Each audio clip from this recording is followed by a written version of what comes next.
네, 여러분 안녕하십니까? 가장 빠른 종합뉴스 뉴스큐 시작합니다. 네, 중국이 제로 코로나 정책을 갑자기 포기하면서 우리나라를 포함해 전 세계가 긴장하고 있습니다. 아예 입국을 금지하는 나라도 있는데요. 오늘은 국내 코로나19 상황과 함께 중국 상황을 집중해서 보겠습니다. 택시기사와 전 여자친구를 살해한 이기영의 실제 모습과 다른 신분증 사진이 공개되면서 신상공개 피의자의 머그샷 공개 논란도 불거지고 있습니다. 성범죄자 주거지를 제한하는 제시카 법과 함께 다루겠습니다. 네, 다가오는 명절 앞두고 민생 안정 대책이 나왔습니다. 정부와 여당이 설 연휴 물가 안정 대책으로 성수품을 역대 최대 규모로 공급하고 대형마트도 최대 50%의 할인 행사를 하기로 했습니다. 이와 함께 취약계층 118만 가구를 대상으로 난방비를 지원하고 설 연휴 기간 고속도로 통행료 면제도 추진할 계획입니다. 정유진 기자가 보도합니다.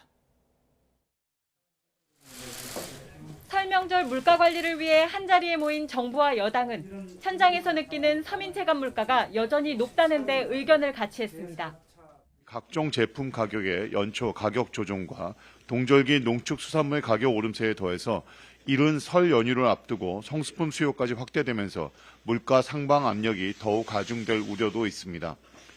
이에 따라 당정은 먼저 설 연휴를 대비해 배추와 무, 닭고기와 돼지고기 등 16개 성수품을 역대 최대인 20만 톤 정도 공급하고 농축산물 할인 쿠폰 발행도 크게 늘리기로 했습니다. 특히 명절 음식에 많이 사용되는 달걀은 조류 독감 확산에 대비해 방출이나 수급에 더 신경 쓰기로 했습니다. 수산물이라든가 농산물 모든 부분에 있어서 충분한 양을 공급을 시장에 해 주십사 하는 요청을 했습니다. 대형마트 측도 설 성수품을 30%에서 최대 50%까지 할인하겠다며 정부 요청에 화답했습니다. 소비자들의 차례상 물가 안정을 위해서 정부가 추진하고 계시는 여러 정책들을 적극 협조할 것이고 취약계층 지원 방안도 논의됐습니다. 당정은 에너지 취약계층 118만 가구에 전기 가스요금을 할인해주고 에너지 바우처를 지급하기로 했습니다. 또 양복 등 정부가 가진 비축분을 저소득층이 농식품 바우처를 이용해 살 수 있도록 추진하기로 했습니다. 가족 간 이동이 활발할 것으로 예상되는 가운데 이번 설 연휴 동안 고속도로 통행료를 면제하고 지자체와 공공기관 주차장도 무료 개방할 계획입니다. 또 혹시 모를 안전사고에 대비해 중앙재난상황실도 24시간 운영하기로 했습니다. 정부는 이런 내용을 반영해 범부처 합동으로 민생 안정 대책을 발표할 예정입니다. YTN 정유진입니다. 네, 정부가 명절 앞두고 관리에 나설 만큼 물가 부담이 여전한 상황입니다. 새해 시작과 함께 휘발유 가격도 올랐는데 서울 지하철, 버스, 택시 어느 것 할 것 없이 교통비 부담이 만만치 않을 것으로 보입니다. 취재 기자가 현장에 나가 있습니다. 이준엽 기자. 네, 서울 화곡동에 있는 알뜰주유소에 나와 있습니다. 네, 어제는 시장 물가를 좀 전반적으로 봤는데 오늘은 교통 물가, 특히 기름값이 많이 올랐습니다. 시민들 반응은 어떻습니까? 네, 제 뒤에 있는 주유소가 사흘 전만 하더라도 휘발유를 리터당 1,447원에 팔았는데요. 지금은 1,507원에 팔고 있습니다. 며칠 사이에 60원이 오른 건데 이러다 보니 시민들이 굉장히 울상을 짓고 있습니다. 직접 반응 들어보시겠습니다. 인천으로 지금 출퇴근을 하고 있는데 보통 이제 한 달에 30만 원이 나왔으면 지금 이제 좀 기름값이 오르면서 한 달에 한 37만 원, 38만 원 정도 이렇게 늘어날 것으로 좀 이렇게 생각이 들어요. 그래서 좀 부담이 좀 많이 되고. 주유소들이 지난해 싸게 사뒀던 재고가 점점 줄어들면서 새해 높아진 기름값이 소매가에도 점차 반영되고 있는데요. 올해부터 정부가 휘발유 유류세 인하폭을 기존 37%에서 25%로 줄인 영향입니다. 지난해 516원이던 유류세가 이제는 615원이 됐습니다. 기름값에 붙는 세금만 리터당 딱 99원씩 오른 겁니다. 다만 정부는 유럽의 겨울철 난방 수요로 높은 가격을 유지하고 있는 경유에 대해서는 유류세 인하 조치를 이어가기로 했습니다. 유류세가 한 번에 100원 정도 오르다 보니 시민들은 근처보다 30원 정도 싼 알뜰 주유소처럼 조금이라도 저렴한 가격을 찾아 나섰는데요. 지난달 31일 기름값 인상 직전에는 이곳 주유소를 찾은 손님이 평소보다 50% 정도 늘면서 인근 도로의 대기 행렬이 이어질 정도였습니다. 네, 이렇게 기름값도 올랐는데 조만간 대중교통 요금도 오른다고요.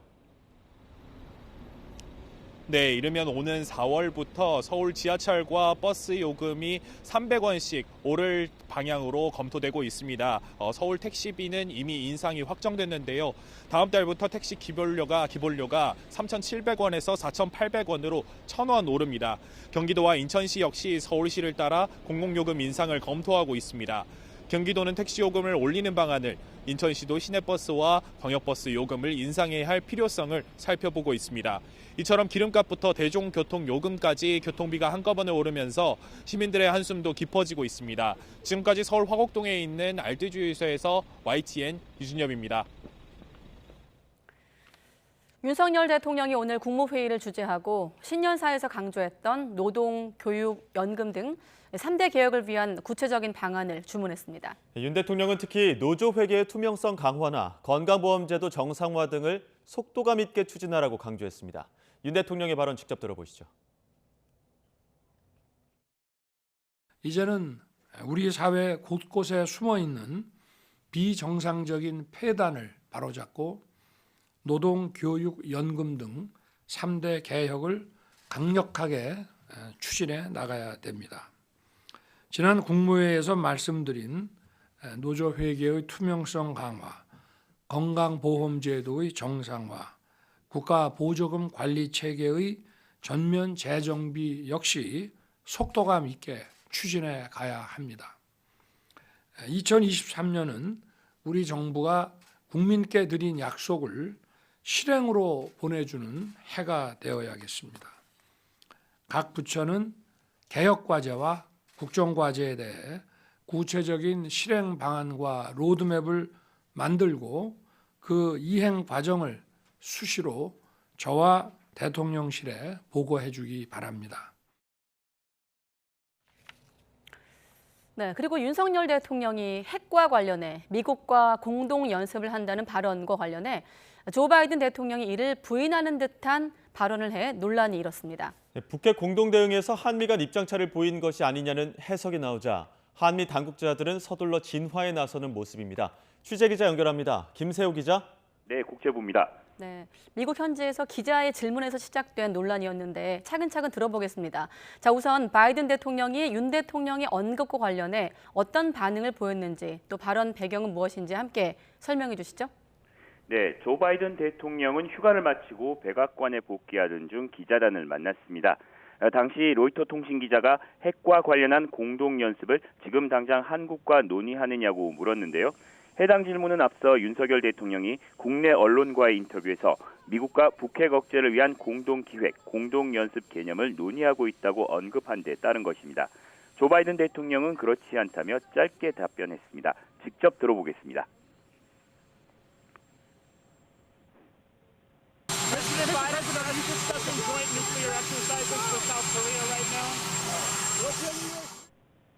네, 바이든 대통령은 이렇게 짧게 대답한 후 구체적인 언급을 하지 않았습니다. 특히 핵과 관련한 부분에서 어떤 부분을 부인한 것인지가 알려지지 않은 상황이었습니다. 이 때문에 북핵 공동 대응을 놓고 한미 간 이견이 생긴 것 아니냐는 해석이 나오기도 했습니다. 네, 바이든 대통령 발언 이후에 한미 양국 당국자들이 진화에 나섰는데 어떻게 해명하고 있습니까? 네, 우선 미 백악관 국가안전보장회의 대변인은 한국이 핵 비보유국이기 때문에 한국과 핵 공동 연습을 논의하고 있지 않다고 말했습니다. 즉, 바이든 대통령이 핵 보유국과 함께하는 연습이 아니라는 맥락에서 언급한 내용이라는 점을 설명한 것으로 보입니다. 그러면서 미국은 모든 범위의 방어 역량을 동원해 한국의 확장 억제를 제공하는 데 완전히 전념하고 있다고 강조했습니다. 이어 한미 양국은 북한의 핵무기 사용을 포함한 여러 시나리오의 효과적인 대응을 위해 현재 작업 중이라고 덧붙였습니다. 또 다른 백악관 관계자도 한미가 확장 억제를 위해 노력하고 있다며 이는 한미 양국이 북핵 대응을 위한 기획, 정보 공유, 훈련을 확대할 것이라고 한 윤석열 대통령의 발언과 일치한다고 말했습니다. 우리 대통령실도 같은 입장을 재확인했습니다. 대통령실은 서면 브리핑에서 한미 양국은 북핵 대응을 위해 미국이 보유한 핵 전력 자산의 운영에 관한 정보 공유, 공동 기획, 이에 따른 공동 실행 방안을 논의하고 있다고 밝혔습니다. 대통령실 역시 공동 핵 연습은 핵 보유국 사이에서 쓸 수 있는 용어라는 점을 강조했는데요. 바이든 대통령의 발언은 앞뒤 문맥이 없는 상태에서 공동 핵 연습을 논의하고 있는지를 묻자 나올 수밖에 없었다고 지적했습니다. 지금까지 국제부에서 YTN 김재호입니다. 네, 문재인 전 대통령이 북한의 무인기 도발과 관련해 다 지난 정부에서 만든 시스템으로 대응했다는 취지로 말한 것으로 알려졌습니다. 민주당 관계자는 어제 민주당 지도부가 문 전 대통령을 예방한 자리에서 한 참석자가 윤석열 정부가 모든 지난 정부 탓을 한다면서 그 사례로 북한 무인기를 들자 문 전 대통령이 이렇게 답했다고 전했습니다. 또 재임 기간 북한 무인기 침투로 드론 부대 창설을 지시했다면서 이번에 군이 무인기를 추적한 것도 당시 만들어 놓은 시스템으로 한 것이라 했다고 부연했습니다. 앞서 윤석열 대통령이 북한 무인기 대응과 관련해 지난 5년 동안 군의 훈련이 부족했다면서 사실상 문재인 정부를 비난하자 이에 대해 반박한 것으로 해석되고 있습니다. 북한 평양 미림 비행장 북쪽의 열병식 훈련장에 대규모 병력이 집결한 것으로 나타났습니다. 미국의 소리 VOA는 민간 위성 사진 서비스 플래닛랩스를 분석한 결과 열병식 훈련장에 운집한 병력이 최대 13,500여 명으로 추산된다고 보도했습니다. 12,000명 병력이 포착된 지난달 20일보다 더 많은 인력이 집결한 모습입니다. VOA는 병력 수송용 차량이 늘어난 정황이 있다고 설명했습니다. 네, 여야가 새해부터 이태원 참사 국정조사 기간 연장과 또 1월 임시국회를 여는 문제 등을 놓고 신경전을 이어가고 있습니다. 양당 원내대표의 만남에도 아직 별다른 접점을 찾지 못하고 있는데 국회로 바로 가보겠습니다. 권남기 기자. 네, 국회입니다. 네, 국정조사는 내일 첫 청문회를 열고 이번 주면 모든 일정이 끝나게 되는데 여야가 기간 연장 등 접점을 찾을 수 있겠습니까? 네, 여야 원내대표는 오늘 오전 국정조사 기간 연장과 같은 현안 논의를 위해 1시간 가까이 만났지만 별다른 결론을 내지 못했습니다. 청문회 증인 채택 문제 등을 두고 이견이 있는 거로 알려졌는데 다만 여당도 국정조사 보고서 채택까지는 시간이 필요하다는 분위기여서 기간 연장을 위한 본회의 개최는 여야 합의 가능성이 있습니다. 하지만 국민의힘은 오는 8일로 끝나는 12월 임시국회에 이어 1월 임시국회를 열자는 민주당 주장엔 반대의 뜻을 명확히 했습니다. 아무런 처리할 안건 없이 한 달간 임시국회를 그냥 여는 것은 옳지 않습니다. 만약에 그런 일이 생기면 국민들로부터 방탄국회라는 오해를 받게 됩니다. 국민들한테는 주 52시간 제도 폐지하고 의무 휴업일도 없이 일하라면서 정작 집권여당은 산적한 민생경제 현안, 안보 현안을 두고 국회 문을 닫자고 주장하는 것이 가당키나 합니까? 네, 이런 가운데 이태원 참사 유가족 협의회는 오늘 국회에서 민주당과 간담회를 열고 국정조사를 정쟁의 장으로 삼지 말아달라고 당부했습니다. 이태원 참사와 관련해서 네 편 내 편이 없습니다. 싸우지 마시고 너와 내가 한 편이다라는 생각으로 그런 마음으로 국정조사에 임해 주셔달라는 부탁을 드렸습니다. 네, 그런가 하면 오늘 이 국민연금 개혁을 위한 국회 특별위원회 회의도 열렸죠? 네, 그렇습니다. 국회는 오늘 오후 연금개혁 특별위원회 전체 회의를 열고 민간자문위원회 중간보고를 진행했습니다.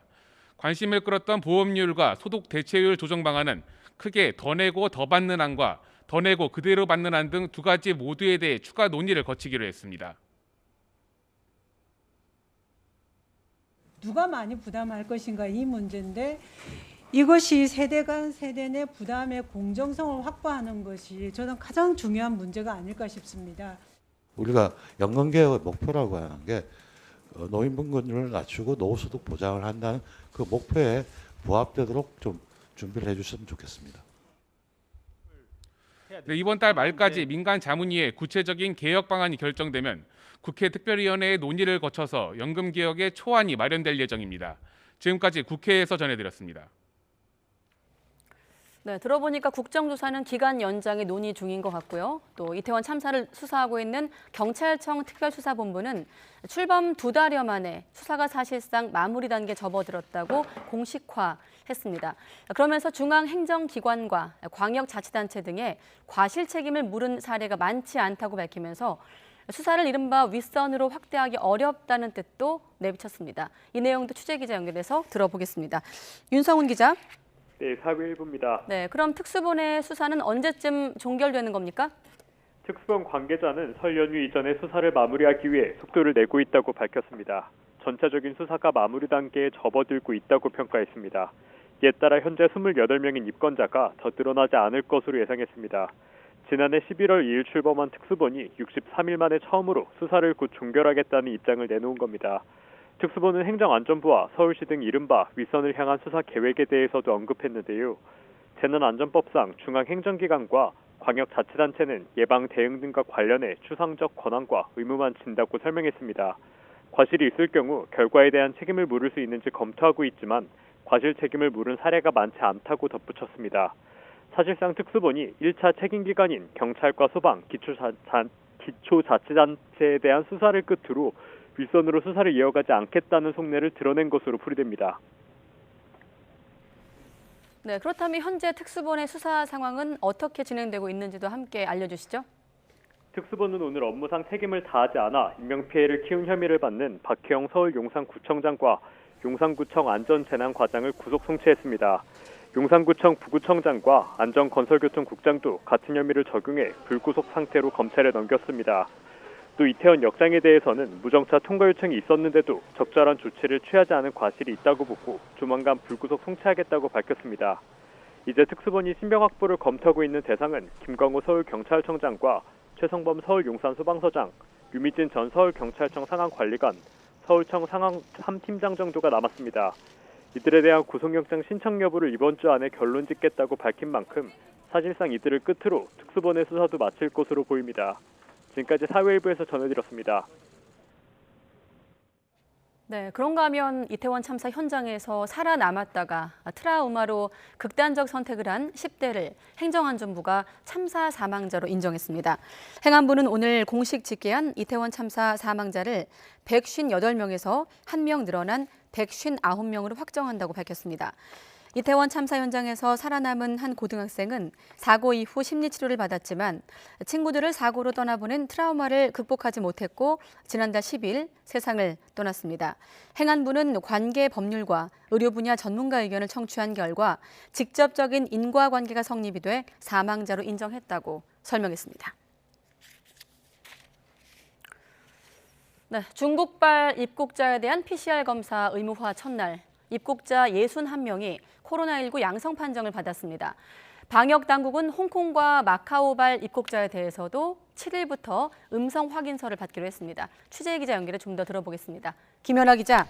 네, 사회 2부입니다. 네, 방역 강화 첫날부터 확진자 숫자가 꽤 많습니다. 네, 입국 뒤 PCR 의무화 첫날 들어온 단기 치료 외국인 309명 가운데 20% 가까운 사람이 확진되면서 방역 당국도 비상입니다. 방역당국은 앞서 단기 치료 확진자 격리 공간으로 100곳을 준비하고 최대 300곳까지 늘릴 수 있다고 했는데요. 오늘도 어제와 비슷한 인원이 국내로 들어올 예정이라 이틀 만에 1차 준비문이 동나게 될 가능성도 있습니다. 격리 기간이 7일임을 고려하면 동시 격리 인원이 300명도 넘을 수 있습니다. 이런 가운데 정부는 7일부터는 중국 본토 외에 홍콩이나 마카오에서 들어오는 입국자에 대해서도 방역 조치를 강화하기로 했습니다. 다만 지난달 홍콩과 마카오발 입국자 가운데 확진자는 각각 6명과 0명에 그쳤다는 점을 고려해 전원 PCR 검사는 없이 입국 전 검사만 의무화합니다. 이에 따라 입국 전 PCR 또는 신속 항원 검사 음성 확인서 제출과 항공기 탑승 전 Q코드 입력이 의무화됩니다. 또한 외교 상호주의 원칙에 따라서 홍콩과 마카오 영주권자는 입원료가 지원됩니다. 치료비와 식비는 개별 부담입니다. 네, 그렇군요. 자, 이어서 국내 상황도 살펴보겠습니다. 오늘 신규 확진 어느 정도입니까? 오늘 국내 코로나19 신규 확진자는 8만 1천여 명입니다. 전주보다는 6천여 명 줄었습니다. 위중증 환자는 620명으로 중환자 병상 가동률은 40%로 소폭 떨어졌고 사망자는 29명입니다. 전문가들은 현재 국내 재유행이 거의 정점에 다다른 것으로 보고 있습니다. 중환자 수도 앞으로 줄 거라는 전망입니다. 지금까지 사회 2부에서 YTN 김연아입니다. 네, 앞서 들으신 대로 우리도 그렇지만 이 중국의 이른바 제로 코로나 정책을 갑자기 포기하면서 전 세계가 지금 중국발 코로나19 유입을 경계하고 있습니다. 네, 대략 중국에서 온 입국자 가운데 20%가 코로나19 감염자로 확인되고 있는데 각국은 중국발 변이 바이러스가 들어올까 잔뜩 긴장하고 있습니다. 강성웅 해설위원 실장과 좀 더 자세히 이야기 나눠보겠습니다. 어서 오십시오. 네.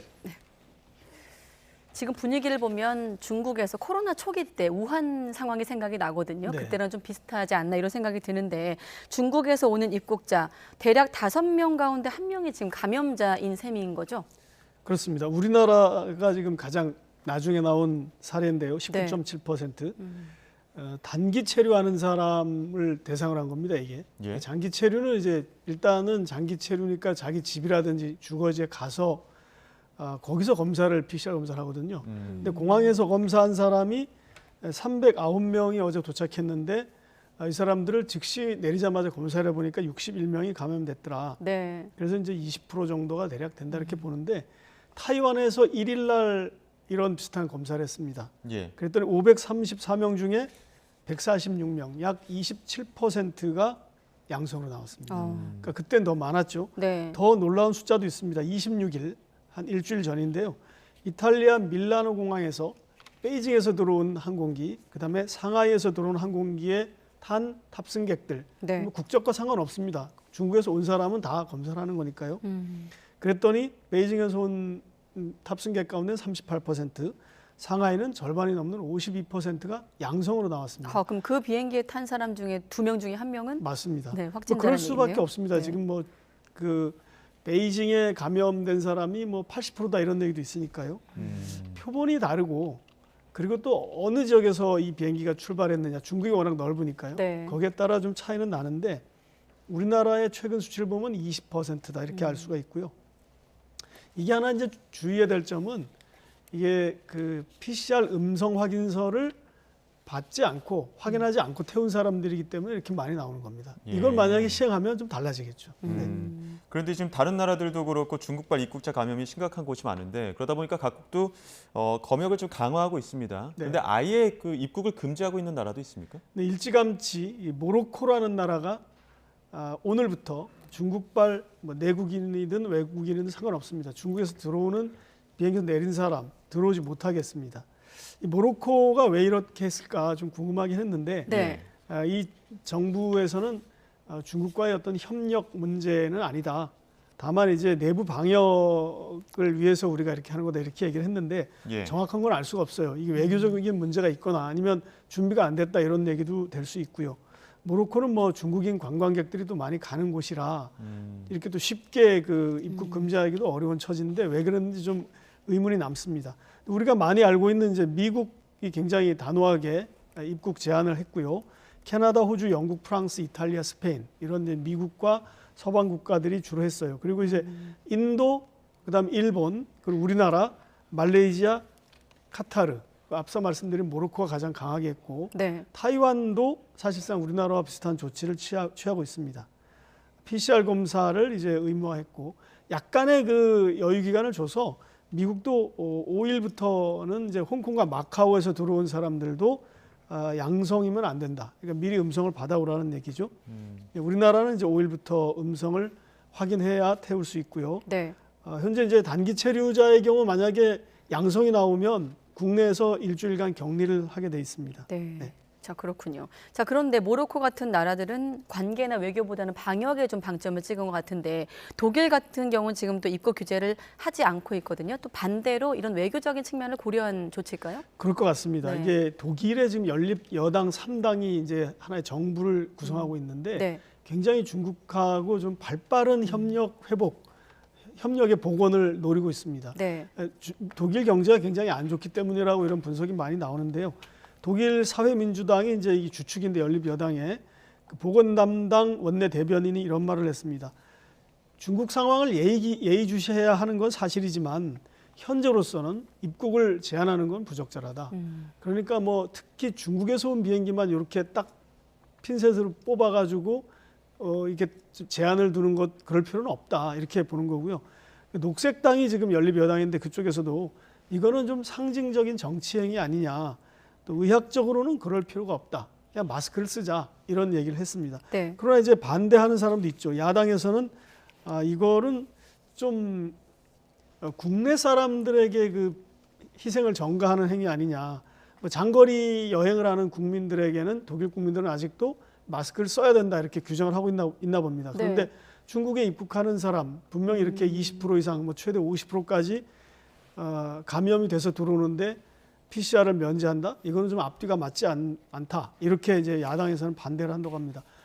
스위스도 지금 아직 입국 제한을 할 생각은 없다. 이렇게 얘기를 했습니다. 앞서 최소 14개 나라 정도가 방역을 강화하고 있다 이렇게 말씀해 주셨는데 우리나라의 방역 상황을 보면 어떻게 보면 독일이나 스위스랑 비교했을 때는 대응 강도가 높은 편 아닙니까? 그렇죠. 우리나라는 좀 단호한 편이죠. 이 부분에 대해서는 스위스나 독일에 비하면 단호한데 예. 이게 이제 어느 정도 지나면 대부분 그렇게 단호하게 하기는 어려울 거라고 저는 예상을 합니다. 왜냐하면 이제 중국에서 방역 장벽이 형성돼서 면역이 되면 이제 그 음성이 많이 나오게 되기 때문에 그런 건데요. 예. 그러나 이제 이렇게 각국 대부분 선진국들이 이렇게 예민하게 반응하고 제한을 두는 데는 그만한 이유가 있는 겁니다. 예를 들어서 중국이 과거에 뭐 지난달까지만 해도 했었을 텐데 이 방역을 했던 걸 기억하면 중국은 모든 사람을 다 버스에 태워서 3주 동안 혹은 뭐 줄어서 2주나 1주 동안 시설에다 격리를 시키고 밥도 지급하고 돈은 자기가 내게 했습니다. 네. 그런 식으로 했기 때문에 중국이 이제 그런 식의 방역을 했기 때문에 미국이나 이제 이 유럽 같은 국가, 우리나라도 마찬가지입니다만 작은 어떤 그런 거에도 민감하게 반응할 수밖에 없는데요. 다만 이제 전문가들 말씀을 들어보면 이걸 뭐 감정적으로 혹은 뭐 눈에는 눈, 이에는 이 이렇게 대응하는 것보다는 과학적으로 접근할 필요가 있다는 것에는 동일한 것 같습니다. 그러니까 지금 이렇게 그 감염자가 특정 국가에서 어느 정도 들어온다고 해서 그거를 굉장히 단호하게 벽을 치듯이 막는 것보다는 변이 바이러스를 가지고 오느냐 안 가지고 오느냐를 주시해서 봐야 된다. 예. 그게 굉장히 중요하다. 이렇게 얘기를 하는 것 같습니다. 네. 네. 자, 이런 분위기에 대해서 정작 중국 정부의 입장은 어떻습니까? 중국 정부 입장은 좀 이런 외국의 그 사정들을 충분히 이해하지 못하는 것 같습니다. 예를 들어서 각국의 방역 조치는 과학적이고 적정해야 된다. 근데 사실 중국이 한 것을 보면 적정하지 않았던 경우가 굉장히 많습니다. 예. 이렇게 얘기를 했고 또 각국 국민의 차별이 없어야 된다. 이것은 뭐 어떤 나라든 같은 얘기를 할 수 있을 것 같고요. 또 정상적인 인적 교류와 협력에 영향을 주면 안 된다. 이렇게 얘기를 했는데 지금 많은 사람들이 잊고 있는데 중국에 드나드는 비행기가 과거에 100대가 드나들었다면 지금은 5대밖에 못 드나듭니다. 네. 중국 자체가 아직도 이걸 안 풀고 있고 지금 조금씩 풀고 있는 과정인데 무슨 말씀을 드리고 싶으냐면 중국 자체가 과도하게 문을 막았다는 점을 중국이 스스로 아직 이해를 하지 않고 하는 말인 것 같습니다. 그런데 내부적으로 봤을 때는 어느 정도 그 문을 좀 열어두지 않았습니까? 지금 이 코로나 상황, 중국 내부의 코로나 상황은 어떻습니까? 중국 내부 상황은 이제 전체적으로 정확히 밖으로 흘러나오지는 않는 것 같아요. 예? 대체로 보면 대도시는 정점을 지난 것 같고 예. 이제 지방으로 이게 확산하는 그런 국면인 것 같다. 이런 게 대체적으로 중국에서 나오는 얘기입니다. 중국이 이제 제로 코로나를 더 이상 하지 않겠다고 한 게 지난해 12월 7일입니다. 10개 서로 개선 조치를 내놨는데 그로부터 거의 한 달이 됐죠.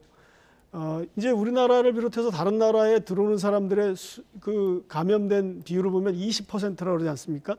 이걸 만약에 중국 전체 국민이 20% 감염됐다고 생각해 보십시오. 이거는 그냥 2.8억 명, 2억 8천만 명이 감염됐다는 그냥 어떤 단순 추정인데요. 이렇게 네. 나올 수 있습니다. 굉장한 지금 어떤 그 고비를 향해서 달려가고 있거나 일부 지역은 고비를 넘었거나 이런 상황인데 아마도 많은 병원에서 발열 환자들이 계속 쇄도를 하고 있고 병원 바닥에서 누워서 치료를 받거나 의료진들이 굉장히 지쳐있는 이런 상황일 것이 틀림없고요. 네. 다만 이제 베이징 같은 대도시에 있는 분들하고 통화를 해보면 많은 사람들이 이제 걸렸다. 그리고 이제 그 사람들이 이제 쓰는 말 중에 이제 양성이 됐느냐 그런 얘기를 하는데 뭐 양러마 이렇게 물어보면 코로나 걸렸나 이렇게 물어보는 거고 양꼴러마 하면 나 양성해서 이제 지났다. 근데 이제 그런 말을 약간 우스갯소리로 할 정도로 뭐 절반 이상은 다 감염이 됐다는 정도로 봐야 될 것 같고요. 정광이라는 국가질병통제센터의 유행병학 수석 전문가를 했던 사람이 있습니다. 이 사람이 굉장히 많은 말들을 지난 2년간 했는데 지난 29일에 이런 말을 했어요. 베이징 감염자가 이미 80%를 넘은 것 같다. 이렇게 추정을 하고 있어요. 그러니까 베이징이라든지 상하이, 광저우, 선전 이런 대도시는 많은 사람들이 걸렸고 이게 이제 지방으로 갈 텐데 지방으로 가는 기폭제가 되는 게 22일 날 이제 우리로 이제 설날 그 명절인데요. 사실 3주 전부터 농민공들이 수억 명이 이동을 하기 시작합니다. 그렇기 때문에 이제 굉장히 빠른 속도로 중국 전역으로 번질 것 같고요. 이렇게 되면은 이제 지방에 의료진이 부족하고 병상이 부족하기 때문에 이게 어떻게 될지 조금 하나의 큰 변수가 될 수 있다 이렇게 생각합니다. 네, 중국도 인정한 대로 모두가 아는 사실입니다만 인구 대국입니다. 그렇다 보니 지금 전 세계가 긴장하고 있기 때문에 중국 내부의 어떤 방역 관련 지표, 통계도 좀 정확해야 할 텐데 일단 뭐 100만 명이 사망자가 넘을 것으로 예상되는 상황인데 집계는 좀 어떻게 이루어지고 있습니까? 통계를 아직 아예 내지 않고 있습니다. 제가 이제 국가위생건강위원회 사이트를 들어가 보니까 12월 25일자 공지문이 마지막이었습니다. 그날도 통계를 낸 게 아니라 설명 이렇게 써놓고 앞으로 통계를 내지 않겠다. 간간히 질병통제센터에서 설명을 하겠다 이제 이런 식으로 했는데 이게 굉장히 좀 서구나 외부 세계에 어떤 의문을 거두지 못하게 하는 원인이 되는 거죠. 한국 같은 경우 이제 뭐 보더라도 어제 자정을 기준 2일 0시를 기준으로 위중증이 637명이다. 병상 가동률은 42.2%다. 이렇게 대체로 좀 이런 걸 발표를 하거든요. 그러면 전 국민이 지표를 알 수가 있기 때문에 어느 정도 거기에 대응할 수 있고 안심할 수 있고 걱정할 수 있고 이럴 수가 있는데 중국은 통계를 내놓지 않고 있어요. 심지어 이제 중국의 합동 방역 기구 전문가 이 사람 퉁자오 후이라는 사람이 CCTV에 지난 주말에 인터뷰를 했어요. 그걸 이렇게 보니까 기자가 이렇게 물어봤습니다. 주변에 노인들이 숨진다는 얘기가 많이 들리는데 그거 어떻게 생각합니까? 이렇게 해서 이제 노인 사망 문제를 질문을 했더니 이 전문가가 그걸 부정할 수 없다 이렇게 인정을 했죠. 이 전문가들이 이제 관변 전문가들입니다 대부분. 이 사람들도 인정을 했고 그러나 동시에 하는 말이 그래도 주변에 많이 좋아졌다는 얘기를 듣지 않느냐. 말하자면 이제 좀 밖에 나갈 수도 있으니 많은 사람들이 이득도 보고 있다 이렇게 얘기를 했습니다. 그래서 이제 이 사람 얘기를 더 들어보니까 현재는 PCR 검사를 완전히 포기했기 때문에 집계 자체가 어려워서 분모가 몇인지 모르기 때문에 이 어떤 비율을 낼 수가 없다 이렇게 얘기를 했습니다. 뭐 사망자 통계도 안 되고 또 어떤 그 치명률이라고 하는 그 사망률 통계도 안 되고요. 이런 것이 안 되기 때문에 어떤 통계도 지금 뭐 정확히 알 수 없는 그런 상황이죠. 가끔 이렇게 전문가들이 추정치를 얘기하는 정도인데 참고로 이제 제가 추정하는 숫자 중에 하나는 미국 인구가 3억 4천만 명 정도 됩니다. 미국의 의료 수준에서 여기도 약간 방역을 조밀조밀하게 못했죠. 여기서 사망자가 100만 명이 넘습니다. 누적 사망자가. 그러니까 중국은 인구가 14억으로 따지면 굉장히 많은 사람이 사망할 것으로 추정이 되는데 아마도 이렇게 발표를 안 하면 만약에 이렇게 될 것 같습니다. 중국의 인구 중에 매년 1,000만 명 정도가 새로 출생을 하고 매년 1,000만 명 정도가 사망을 합니다. 그 차가 이제 인구의 어떤 증가 비율인 증가 수인데 아마도 내년 1월 달에 나올 중국 인구 통계에서 올해 이 코로나19 누적 사망자가 포함돼서 발표가 되지 않을까. 그러나 명신하지 않을 겁니다. 사망자가 굉장히 늘었다 이렇게 될 것 같습니다. 네, 알겠습니다. 뭐 시간은 30초밖에 안 남았는데 그래도 중요한 질문일 것 같아서 드리면 그럼 사망자가 많이 나와도 방역을 다 풀겠다는 겁니까? 좀 짧게 질문 드리면요. 맞습니다. 지금 뭐 경제가 더 급하다고 판단을 한 거죠. 그러니까 제가 여기서 주목하는 거는 중국은 그동안 계속 인민지상, 생명지상, 인민의 생명이 무엇보다 중요하다. 그렇기 때문에 극단적인 봉쇄를 할 수밖에 없다고 했는데 매우 좀 반대 상황이 됐죠. 인민의 생명은 지키지 못하고 경제로 목표를 바꾸는 그런 극단적인 정책 전환이 이루어졌다는 것. 그것을 좀 주목해야 될 것 같습니다. 네, 알겠습니다. 강성우 해설위원 실장과 함께 코로나19 중국을 좀 중심으로 알아봤습니다. 고맙습니다.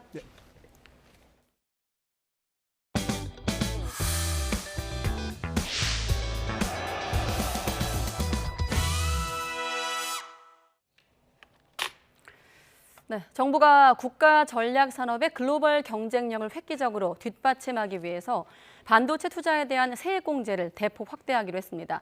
대기업과 중견기업은 15%로 또 중소기업은 25%까지 세액공제를 상향하기로 했습니다. 취재기자 연결해서 좀 더 듣겠습니다. 오인석 기자 내용 전해주시죠. 네.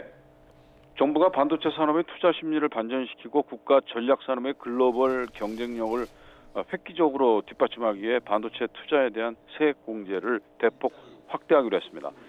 추경호 부총리 겸 기획재정부 장관은 정부 서울청사에서 세제 지원 강화 방안을 발표하고 대기업과 중견기업에 대한 반도체 투자 세액 공제를 8%에서 15%로 확대한다고 밝혔습니다. 중소기업은 16%에서 25%까지 확대됩니다. 예를 들어 삼성전자가 올해 반도체 생산 시설에 1조 원을 투자하면 정부안 기준으로 1,500억 원의 세금을 감면해 주는 겁니다. 대기업의 세액 공제 확대는 배터리와 백신 등에도 적용됩니다. 정부는 국가 전략 기술에 대한 올해 투자 증가분에 대해 10%의 추가 세액 공제까지 감안하면 대기업은 최대 25%, 중소기업은 최대 35%까지 세액 부담 감소 혜택을 받게 된다고 설명했습니다. 지난해 말 국회에서 대기업 국가 전략기술 투자 세액 공제율이 6%에서 8%로 오르는 데 그치자 윤석열 대통령은 반도체 등 국가 전략 산업에 대한 세제 지원 추가 확대를 검토하라고 기획재정부에 지시했습니다. 정부는 세액 공제율 상향으로 반도체 등 국가 전략기술 시설 투자에 대한 세액 부담 감소 혜택이 내년에 3조 6,500억 원이 될 것으로 전망했습니다. 임시 투자 세액 공제도 올해 한시적으로 도입됩니다. 임시 투자 세액 공제는 과거 경기 위축기에 활용됐는데 투자 업종이나 목적과 관계없이 기업 투자에 일정 수준의 추가 세제 혜택을 주는 제도입니다. 일반 시설 투자에 대해서는 세액 공제율을 2%씩 상향해 대기업은 3%, 중견기업 7%, 중소기업은 12%의 세액 공제율이 적용됩니다. 신성장과 원천 기술의 경우 대기업은 6%, 중견기업은 10%, 중소기업은 18%로 공제율이 상향 조정됩니다. 지금까지 경제부에서 전해드렸습니다. 네, 정부가 이 부동산 시장 경착륙을 막기 위한 대책으로 규제 지역을 대폭 축소하는 방안을 공식적으로 발표했다는 속보가 조금 전 들어왔습니다. 최근에 집값 하락세가 심상치 않자 수도권은 물론이고 서울도 상당수 규제 지역에서 해제될 것이다 정도 알려졌었는데 좀 더 공식적이고 확정된 내용이 속보로 들어왔습니다. 서울 강남 3구와 용산을 뺀 전국 모든 지역이 부동산 규제에서 자유롭게 됐다는 얘기입니다. 좀 더 자세한 내용은 최기성 기자가 보도합니다. 국토교통부가 서울, 강남, 서초, 송파, 용산만 규제 지역으로 남겨놓겠다고 발표했습니다. 서울 21개구와 경기도 과천, 성남 수정구와 분당구, 하남 광명을 투기 과열지구와 조정 대상 지역에서 해제하는 겁니다. 국토부는 강남 3구와 용산은 대기 수요 등을 고려해 규제 지역을 유지하지만 서울 21개구와 경기도 전 지역은 최근 시장 상황을 고려해 해제하기로 했다고 취지를 설명했습니다.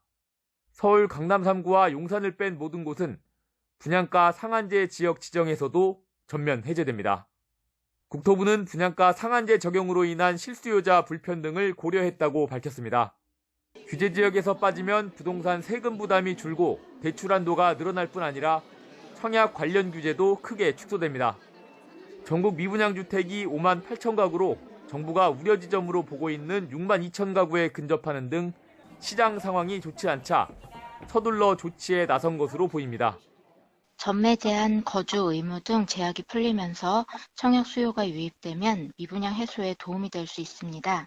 주택 수요가 수도권으로 집중되고 상대적으로 매력이 낮아진 지방 주택 시장은 하락폭이 확대될 가능성도 배제할 수 없습니다.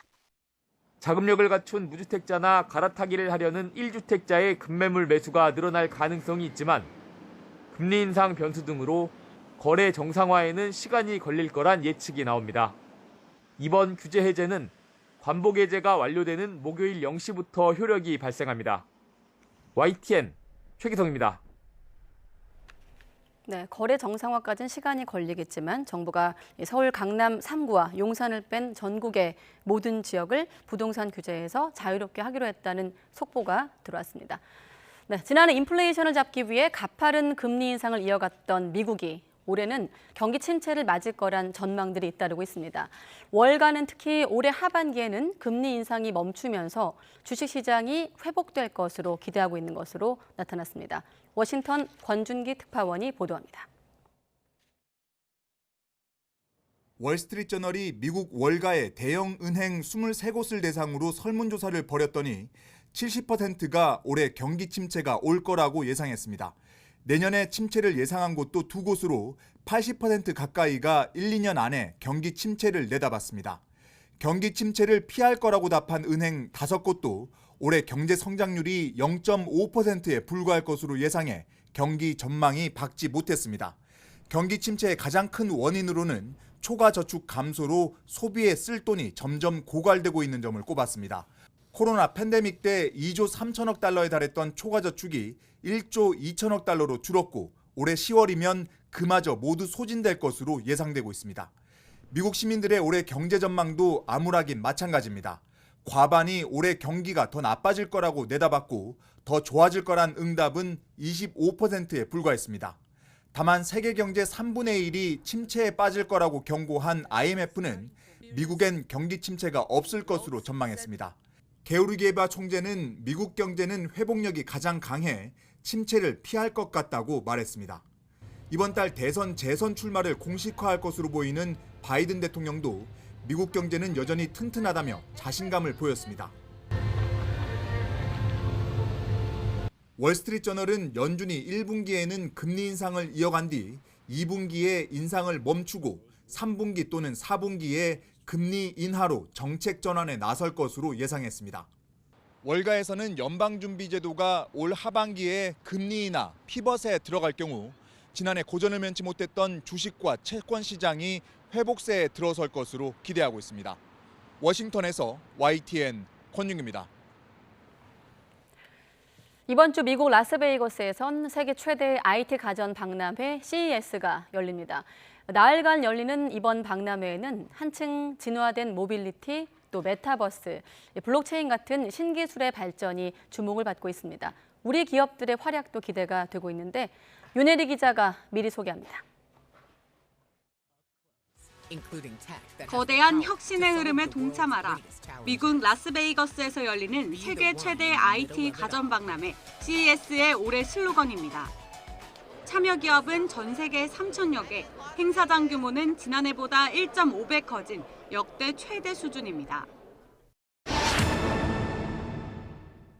주목할 분야는 모빌리티 기술의 진화입니다. 최근 친환경 전기차와 자율주행 기술을 중심으로 자동차 산업의 패러다임이 바뀌고 있기 때문입니다. 차가 단순한 이동수단을 넘어 하나의 생활 공간으로 자리 잡으면서 차량에서 즐길 수 있는 서비스와 기능을 차별화하는 게 핵심입니다. 앞으로 차량 실내에서 콘텐츠를 어떻게 즐길 것인가, 그리고 어떤 서비스가 가능해질 것인가, 어떻게 사용자에게 편리한 사용성을 제공할 것인가, 이런 부분이 이제 중요해질 것으로 생각됩니다. 디지털 헬스케어와 웹 3.0 기술도 새로운 화두입니다.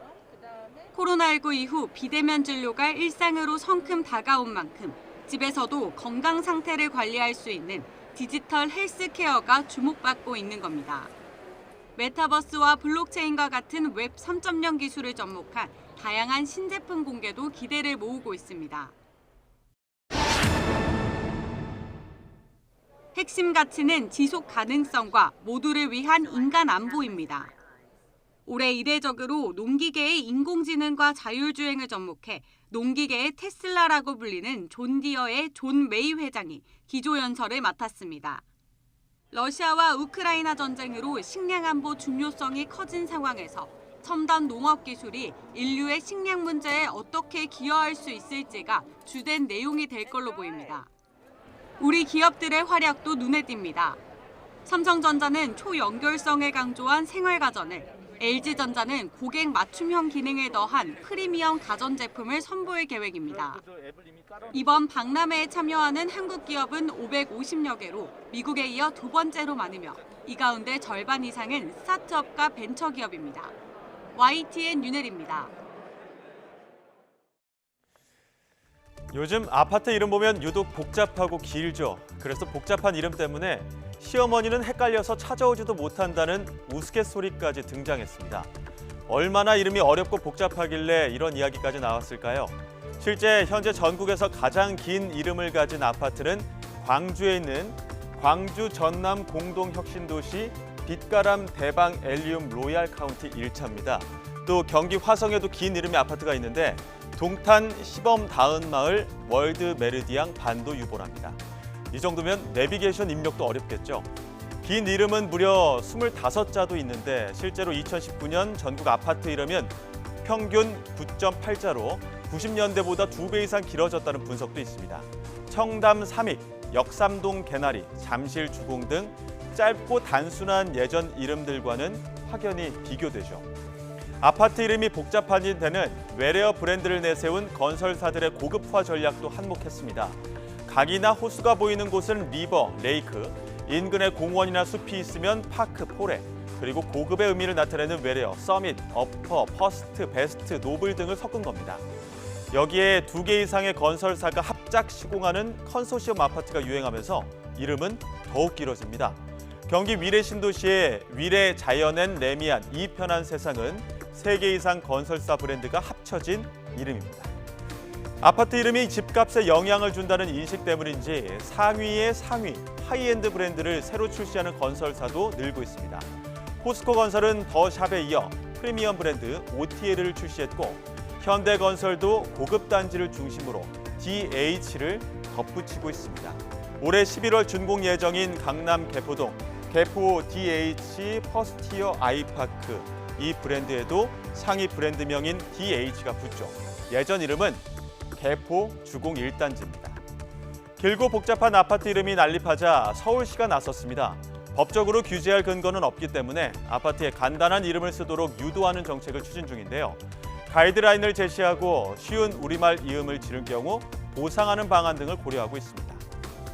우리 집인데 주소 외우다가 포기했다는 웃지 못할 이야기가 나올 정도로 길고 복잡해진 정체불명의 아파트 이름. 이러다 시어머니뿐만 아니라 며느리도 찾지 못하는 건 아닐까 싶은데요. 이러한 현상은 분양가만 올리고 보자는 건설사들의 분양 욕심과 집값 상승에 대한 사회적 욕망이 반영된 세태라는 해석도 있습니다.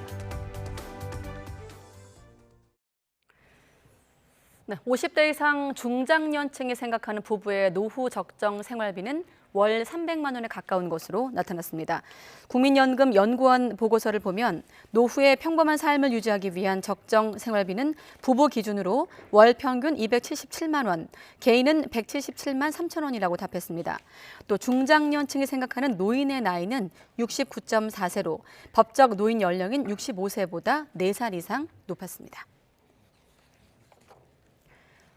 지난달 한파와 폭설로 인해 월 평균 전력 수요가 82,176메가와트에 달해 역대 최고치를 기록한 것으로 나타났습니다.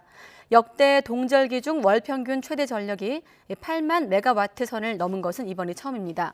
올겨울 전력 수급의 최대 고비는 1월 셋째 주가 될 거란 전망이 나오고 있습니다. 지난해 서울 초미세먼지 농도가 관측 이래 가장 낮았습니다. 서울시는 지난해 서울시 초미세먼지 연평균 농도가 1세제곱미터당 18 마이크로미터로 집계돼 지난 2008년 이후 가장 낮았고 하루 평균 농도가 좋음이었던 날도 182일로 관측 이래 가장 많았다고 밝혔습니다. 시는 내부적으로 친환경 정책을 추진했던 것이 효과가 있었고 외부적으로는 중국 북동부 지역의 대기질이 좋아진 점이 긍정적인 영향이 미쳤다고 설명했습니다.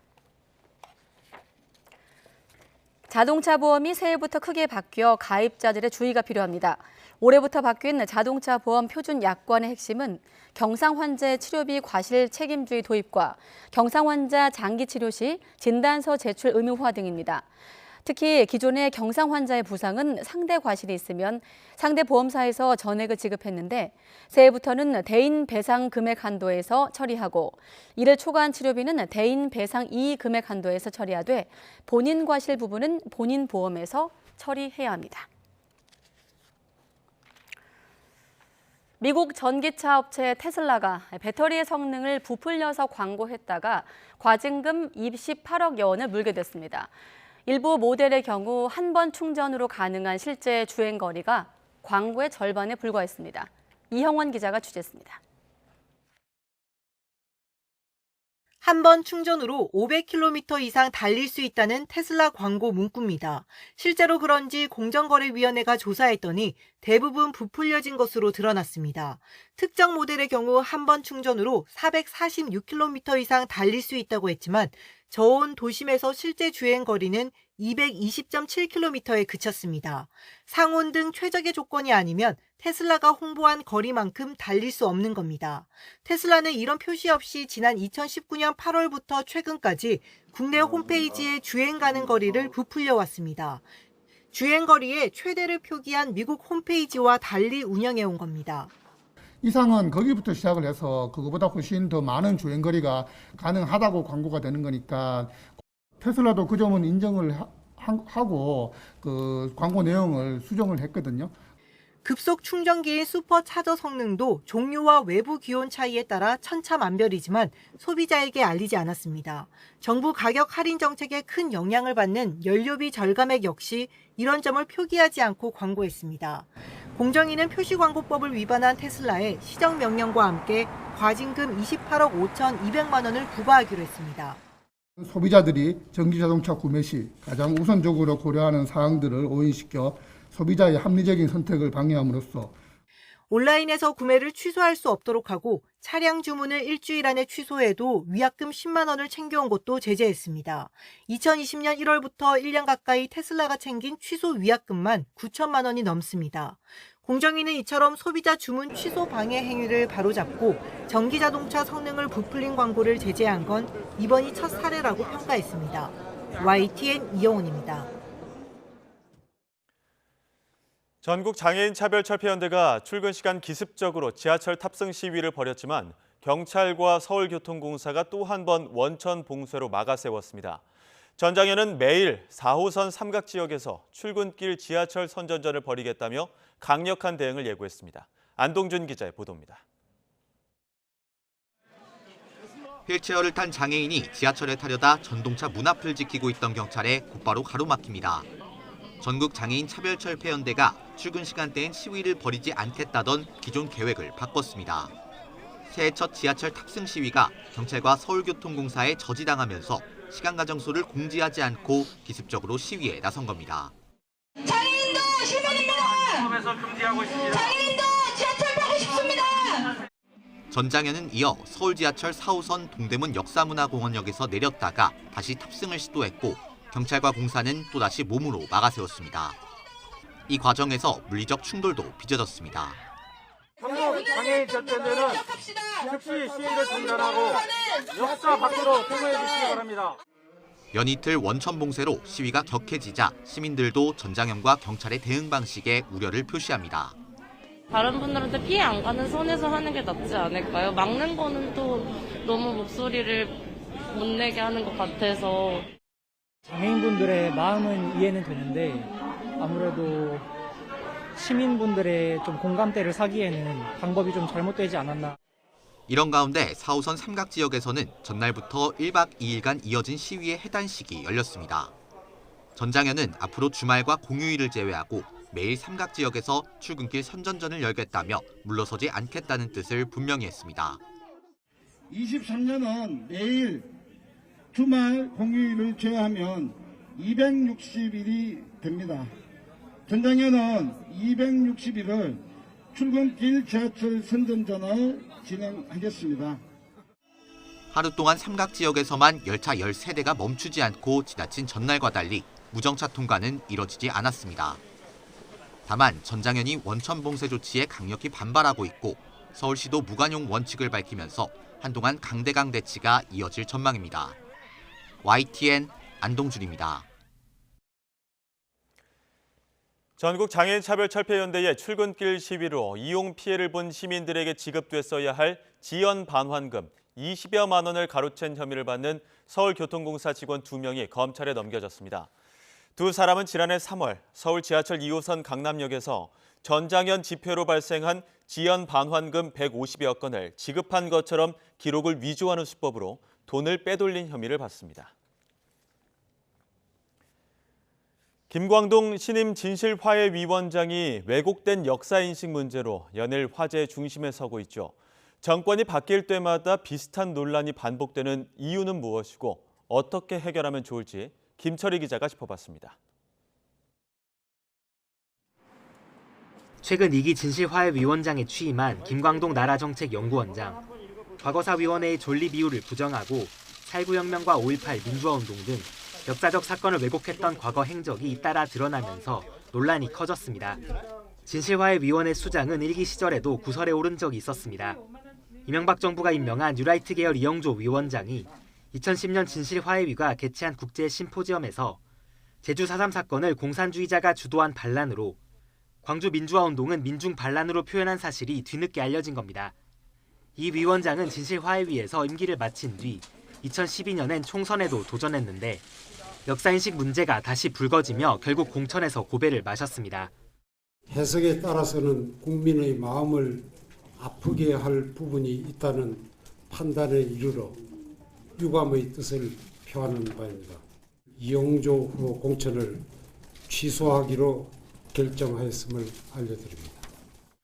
과거사 정리법을 보면 진실화해위원장은 위원회 각종 회의를 주재하고 의결은 제적위원 과반수 찬성으로 이루어집니다. 현재 진실화해위원회는 여당과 야당 추천 위원 수가 같아서 대통령이 지명한 위원장이 이른바 캐스팅보트 역할을 할 수 있습니다. 위원장에게 그만큼 무게가 실릴 수밖에 없는 구조입니다. 때문에 사건 관련자들은 정권에 따라 위원장의 성향도 바뀌면서 진실 규명도 영향을 받는 게 아닐까 걱정합니다. 저희 강제징집 부분에 대해서도 추가로 조사해야 될 범위가 아주 넓거든요. 그런데 이런 것들에 대해서 과연 그 의지를 갖고 할 수 있을까? 전문가들은 진실화해위가 국가폭력에 의한 희생을 규명하는 기관이라는 점을 고려하면 역사 자체를 부정하는 인물을 위원장에 앉히는 건 피해야 한다고 지적합니다. 국가폭력의 역사를 제대로 청산하지 못하다 보니까 계속 논란이 되고 아픔으로 남아있잖아요. 그 취지에 맞는 인물을 임명하고 지원해 주는 것도 필요할 거다. 더 나아가 지금처럼 위원장 임명을 대통령 혼자 맡는 대신 관련 학회와 단체 등으로 권한을 분산해서 위원회가 정권에 입김해서 좀 더 자유로울 수 있게 해야 한다는 목소리도 나옵니다. YTN 김철입니다. 5명이 사망하고 40여 명이 다친 제2경인고속도로 방음터널 화재와 관련해 경찰이 당일 고속도로 근무자를 입건해 수사하고 있습니다. 경기 남부경찰청 수사본부는 지난달 29일 방음터널 화재 당시 근무했던 제2경인고속도로 근무자 2명을 업무상 과실치사상 혐의로 입건해 어제 조사했습니다. 경찰은 화재 당일 터널 진입 차단 시설이 제대로 작동하지 않은 것과 관련해 근무자들의 사후 조치가 미흡했는지 살펴보고 있습니다. 경찰은 또 어제는 방음터널 시공 책임자였던 A씨도 참고인 신분으로 불러 공사 개요를 조사했습니다. 숙명여자대학교가 윤석열 대통령 부인 김건희 여사의 석사학위 논문 표절 의혹에 대한 본 조사에 착수했다는 사실이 뒤늦게 확인됐습니다. 숙명여대는 지난달 중순쯤 김 여사의 석사 논문 표절 의혹에 대한 본 조사에 착수했다는 내용의 공문을 숙명여대 민주동문회에 보냈습니다. 본 조사는 최대 90일이 소요되는 만큼 이르면 오는 3월 중순쯤 결과가 나올 거로 보이는데 필요에 따라 조사 기간이 연장될 수 있습니다. 조두순이 수감됐던 교정시설 앞 도로 바닥에 시민과 유튜버들이 들어 누웠습니다. 조두순의 출소를 막기 조두순 사형! 조두순 사형! 연쇄 성폭행범 박병호와 함께 살 수 없다고 목소리를 높였습니다. 화성건조 결사반대!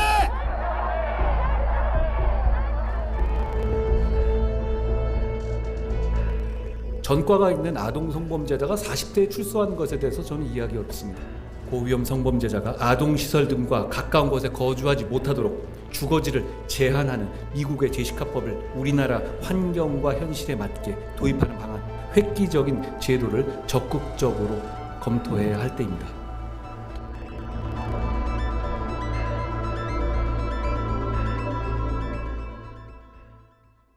네, 성범죄자와 이웃하지 않은 권리. 성범죄자가 출소 이후 새로운 거처를 구할 때마다 혼란스러운 상황이 이어지고 있습니다. 아동 성범죄자의 주거지를 제한하기 위한 이른바 제시카법 도입이 해법이 될 수 있을지 한번 고민을 해보겠습니다. 네, 그리고 동거하던 전 여자친구와 택시기사를 살해한 31살 이기영에 대한 경찰 수사가 막바지에 접어든 가운데 오늘 이기영이 전 여자친구 시신을 유기한 장소에 대한 진술을 번복했습니다. 장윤미 변호사와 자세한 이야기 나눠보겠습니다. 어서 오십시오. 네, 안녕하세요. 네, 바로 얘기할 제시카법도 네. 그렇고 잠시 뒤에 얘기할 머그샷 공개 여부도 그렇고 사실 인권과 사회적 안전이 좀 충돌하는 그렇습니다. 부분이거든요. 오늘은 이 문제를 변호사님과 이야기하겠습니다. 자, 성범죄자의 거주지 문제, 이를테면 이제 혐오시설 문제가 네. 좀 비슷한 패턴이 있는데 조두순 사건이 가장 대표적이고요. 어떻습니까? 이런 얘기 나올 때마다 사실 인근 주민들은 불안한 게 사실이고요. 네, 불안할 수밖에 없겠죠. 그래서 그렇죠. 조두순 같은 경우에도 2020년도 12월 달에 출소할 때부터 문제가 됐었고요. 네. 이제 가족이 있었기 때문에 이제 가족들이 살고 있는 주거지로 이제 가게 됐었는데 네. 최근에는 또 계약이 갱신돼야 돼가지고 다른 주거지를 알아보기도 했었습니다. 뒤늦게 그 건물주가 알고서는 아니 왜 사실을 속이고서 내가 조두순이 산다라고 하면은 내가 임대차 계약을 맺지 않았을 거다라고 해서 위약금을 주고 뭐 계약 해지를 하기도 했었고요. 네. 뭐 조두순뿐만이 아니죠. 김근식 같은 경우에는 의정부의 한 갱생시설로 들어가기로 계획이 돼 있었습니다. 물론 다른 여죄가 밝혀져서 다른 건으로 또다시 구속기소가 되면서 그것이 지연됐지만 사실상 주거지, 갱생시설로 들어간다라고 했을 때 상당히 인근 지역 주민들이 반발을 하기도 했었고요. 또 뭐 이른바 수원발발이 박병화 같은 네. 경우에도 인근에 대학이 있었고요. 뭐 초등학교 그리고 여러 학교들 시설이 있었기 때문에 전입신고를 하지 못하겠다. 아예 뭐 들어오는 통로를 막겠다. 네. 뭐 그리고 집주인도 내가 그 어머니랑 계약을 했는데 그 부분과 관련해서는 사기 취소로 원점으로 돌리겠다라고 했지만 사실상 이렇게 주거를 제한할 수 있는 법적 근거가 미약하다 보니까 어느 곳에서는 살아야 되는 그런 상황이다 보니까 이게 도돌이표처럼 계속 네, 거듭되고 있는 네, 상황입니다. 화면이 지나가는데 주민들이 매일 집 앞에서 집회를 그렇습니다. 열기도 했습니다. 네. 지금 저런 상황들이 반복되다 네. 보니까 한동훈 장관 신년사에서 제시카법 언급했는데 그렇죠. 어떤 법입니까? 사실 제시카법은 2005년도에 미국에서 있었던 강간 살인 사건이 좀 도화선이 돼서 만들어진 법입니다. 네. 이 제시카라는 9살짜리 소녀가 있었는데 강간을 당한 뒤에 아주 잔혹하게 살해됩니다. 그 당시에 범인을 잡고 봤더니 옆집에 거주하고 있던 40대 남성이었는데요. 네. 이 남성은 성범죄 전력에 있는 사람이었습니다. 그러니까 그 아버지가 절규하듯이 내가 성범죄에 이력이 있는 사람이 이웃에 있는 줄 알았으면 절대로 이사 오지 않았을 거다.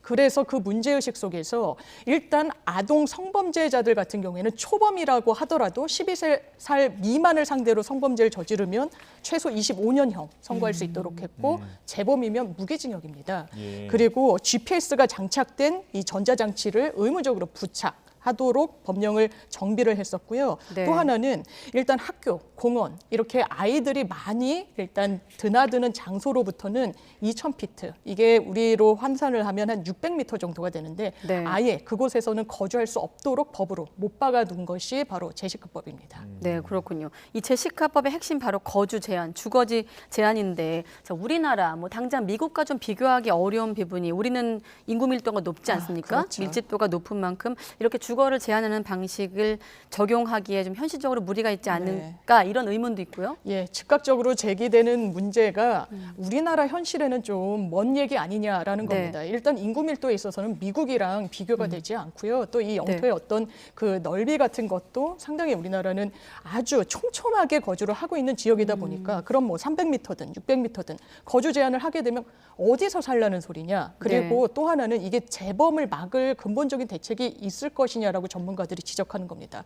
오히려 성범죄자들을 한 곳에 모아두는 그런 결과가 된다면 네. 그것이 오히려 갱생하고 사회에 정착하는 그런 방향을 또 막는 것이 아니냐라는 우려의 목소리도 나오는 게 사실입니다. 네, 지금 방금 성범죄자를 모아둔다고 하셔서 생각이 났는데 관련 기사를 좀 찾다 보니 미국 플로리다주 같은 경우는 그렇습니다. 아예 이런 범죄자를 모아놓은 마을도 있던데 그렇습니다. 이럴 경우는 어떤 문제가 있나요? 사실 네. 이 부분도 특정 지역으로부터 예. 아이들이 많이 있는 곳으로부터 뭐 이렇게 주마다 다르긴 한데요. 뭐 네. 300m, 600m 이렇게 아예 거주를 제한하다 보니까 네. 이 성범죄 재범이나 이런 이력이 있는 사람들이 이 집단을 모아서 살고 있는 거주 지역이 있다라고 합니다. 네. 그런 경우에 거의 이제 노숙생활 비슷하게 하는 경우가 많다라고 하고요. 네. 이게 거주지를 제한하긴 하지만 그 부분이 사회에 안착하는 그런 방향으로 이게 나아가는 것은 아니기 때문에 범죄 과정 이게 단절을 시킬 수 있는 그런 대안으로서의 이게 방향이 맞느냐 이런 문제의식도 또 나오고 있습니다. 지금 뭐 이런 거주를 제한한다는 게 기본권을 침해한다라는 어떤 지적들도 있고 국내 사정에 맞게 어떻게 보면 근본적인 방안을 마련할 수 있는 방법들은 어떤 것들이 있을까요? 사실 거주지를 제한하는 게 과연 맞을 것인지 300m, 600m 하더라도 그러면 어느 곳에 살 수 있을지 그리고 네. 그 제한을 한다고 하더라도 워낙에 학교, 학원, 공원 빽빽하게 밀집해 있거든요. 그렇죠. 그래서 이런 테두리, 가두리를 정하는 게 현실적으로 좀 어려울 수도 있어서 나오는 것이 오히려 네. 보호 처분, 보호 갱생 시설을 좀 부활시키는 게 또 하나의 방법이 될 수 있지 않겠느냐라는 어떤 의견도 나옵니다. 이 네. 부분과 관련해서는 항상 기본권 침해, 이중 처벌의 문제 제시가 되고 있지만 이 서구 유럽, 뭐 독일이나 이탈리아 같은 국가에서도 아주 중대 범죄를 저질렀달지 환각에 의한 범죄를 저질러서 재범의 위험성이 상당히 높달지 하는 경우에는 오히려 이렇게 보안 처분을 내려서 이미 형기를 다 살고 나오더라도 다시 사회에 복귀하기 전까지는 이 완충지대를 갖게끔 하는 예. 그런 제도를 운영하고 있기도 합니다. 네, 일단 법무부가 지금 해외 사례 연구를 위해서 용역을 발주했고 막바지 작업이라고 들었거든요. 그럼 만약에 이런 논의를 좀 본격화한다면 전문가로서 어떤 의견을 좀 청취하고 보완해 나가야 된다고 보십니까? 사실 해외 사례를 좀 연구할 필요도 있겠고요. 가장 간단하게 항상 어떤 성범죄 이렇게 공분을 사는 범죄가 일어났을 때 손쉬운 해결 방법으로 좀 결론을 내는 것이 양형 기준을 높이는 건데 그게 아동 성범죄든 성인을 상대로 한 성범죄든 근본적인 해결책이 되는 경우를 많이 보지 못하는 경우가 있습니다. 네. 그렇기 때문에 오히려 범죄 그 이후 수감 생활이 끝난 그 이후에 어떻게 사회로 복귀를 시키면서 동시에 이 지역사회 주민들의 안전을 담보할 수 있을 것인지 또 보호처분 제도와 관련해서도 좀 심도 깊은 논의가 필요해 보입니다. 그렇군요. 예. 주제를 좀 바꿔보겠습니다. 전 여자친구와 택시기사를 잇따라 살해한 혐의로 구속된 이기영, 이전의 행각들이 점차 드러나고 있는데 오늘 또 진술을 바꿨습니다. 그렇습니다. 하천, 강변의 시신을 버린 게 아니라 이렇게 하천 근처에 묻었다 이렇게 진술을 네. 바꿨는데 어떻게 봐야 됩니까? 이게 수사에 혼선을 초래하려고 했던 의도가 있다라고 봐야 될 것 같습니다. 처음부터 공릉 하천에 시신을 유기했다. 그래서 강물에 흘려보냈다라는 취지로 이야기를 했는데 묻었다. 이렇게 이야기를 바꾸지 않았습니까? 본인으로서는 사실 뭐 자백이라는 평가도 있지만 일반적인 자백과는 다릅니다.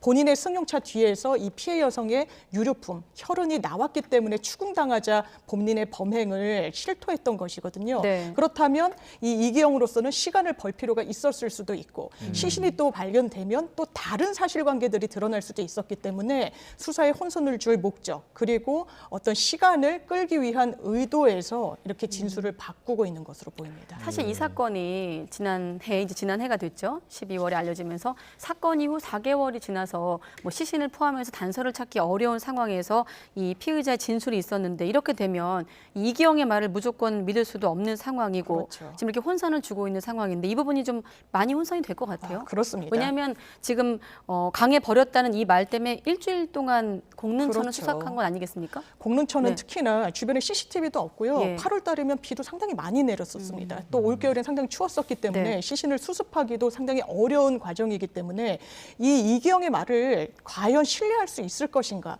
이 부분과 관련해서는 이제는 피해자로서 본인의 방어권 행사에 있어서 더 방점을 찍고 본인의 형을 낮추는 방향으로 임할 수밖에 없을 것이기 때문에 네. 진술도 상당히 오염되거나 가공될 가능성이 매우 높다라고 보여집니다. 수색도 새로운 기점을 맞이를 한 건데 지금 이기영이 그 전 여자친구에게 3억 5천만 원을 빌린 네. 채무 계약서가 또 경찰이 확보를 했습니다. 이 부분도 어떤 살해 동기랑 연관해서 따져볼 수 있는 겁니까? 따져볼 수 있는 단초가 충분히 될 것 네. 같습니다. 일단 이기영의 범죄 패턴을 보면요. 사람을 살해한 다음에 굉장히 금전적으로 많이 신용카드를 쓰거나 신용카드로 대출을 일으키거나 합니다.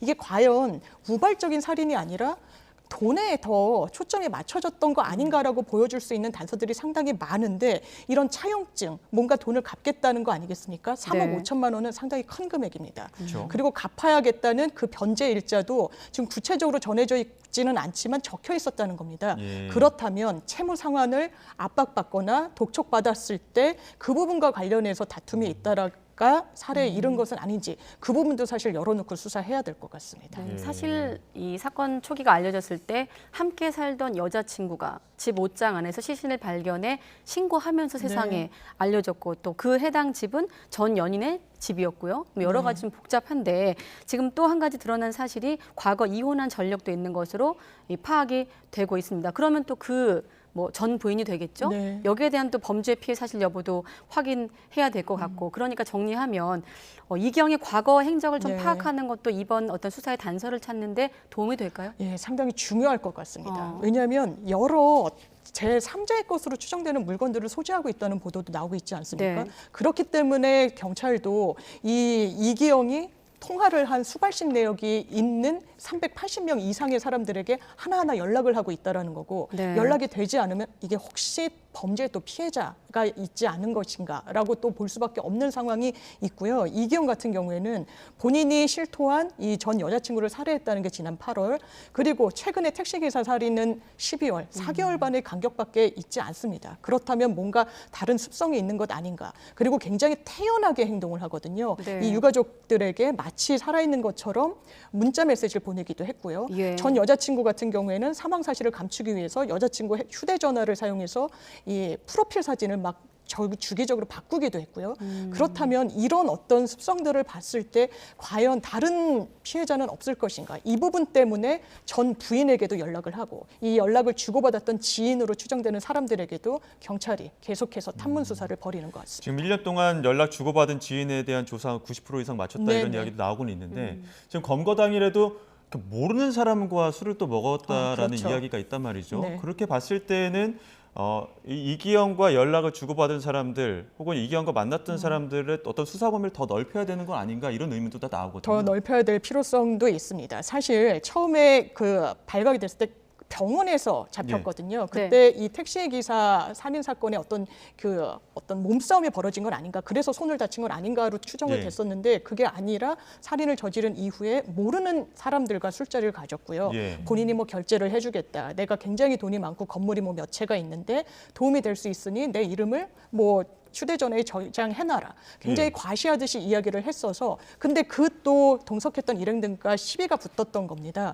그렇다면 어떤 폭행의 습성이 있다고도 보여주고 불특정 다수에게 이렇게 다가가는 모습을 보여주기도 했기 때문에 이 어떤 수사의 범위를 그냥 단순히 아는 사람들, 이 수사선상에서 드러나는 통화 내역을 거친 사람들뿐만 아니라 그 동선을 파악해가지고 여죄를 추궁할 필요도 있어 보입니다. 그렇군요. 아까 시작할 때 인권과 사회적 안전이 충돌하는 부분이라고 말씀드렸는데 머그샷 관련 부분인데 사실 머그샷을 신상 공개를 하고 아까 성범죄자의 거주지를 제한한 것은 앞으로 추가 범죄를 막기 위한 조치들인데 그렇습니다. 지금 보면 저희 들어있는 바로 이 사진이 실물과 참 다르다. 이런 목격담이 좀 전해지면서 논란이 일고 있는 것 아니겠습니까? 그렇습니다. 사실 신상 공개할 때는 요건을 충족해야 됩니다.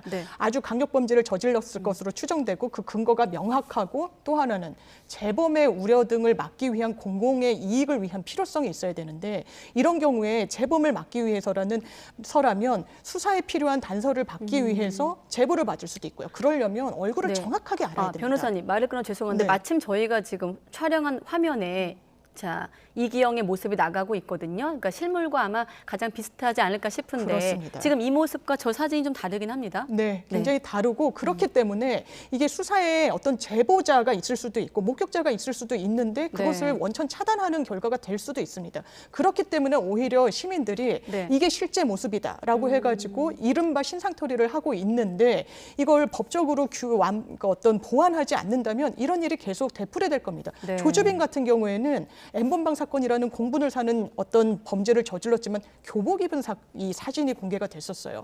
현재와 동일성 제대로 식별하기가 어렵습니다. 그렇다면 이걸 그대로 방치하는 것이 맞겠느냐. 어떤 범죄를 다시 단절시키기 위한 의도에서라도 필요해 보입니다. 그 법적 보완이라는 부분이 바로 이 점일 것 같습니다.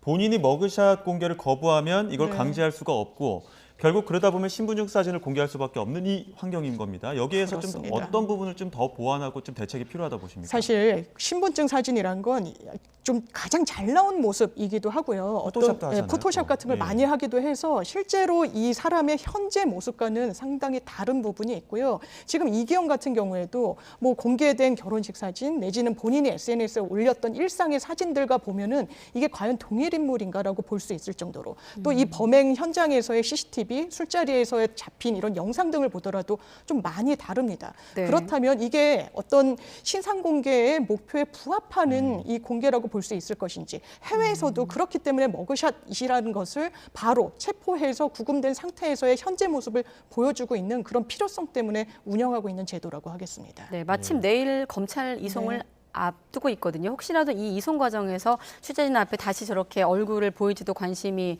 쏠리고 있는데 이 부분은 어떻습니까? 지금 보면 이런 범죄자의 경우 뭐 손이나 특히 옷이나 모자를 통해서 이렇게 얼굴을 가리거든요. 요즘 네. 뭐 마스크도 그렇습니다. 있습니다만 그럼 이거를 경찰이 제지할 수는 없는 겁니까? 강제로 얼굴을 공개할 수 있도록 할 수 있는 방법은 사실상 그렇군요. 없는 거죠. 마스크를 본인은 쓰겠다고 하는데 그것을 제거시킨다거나 고유정 같은 경우에도 마찬가지였습니다. 네. 본인이 그러니까 머리가 긴 여성이다 보니까 머리로 본인의 얼굴을 완전히 가리기도 했었고요.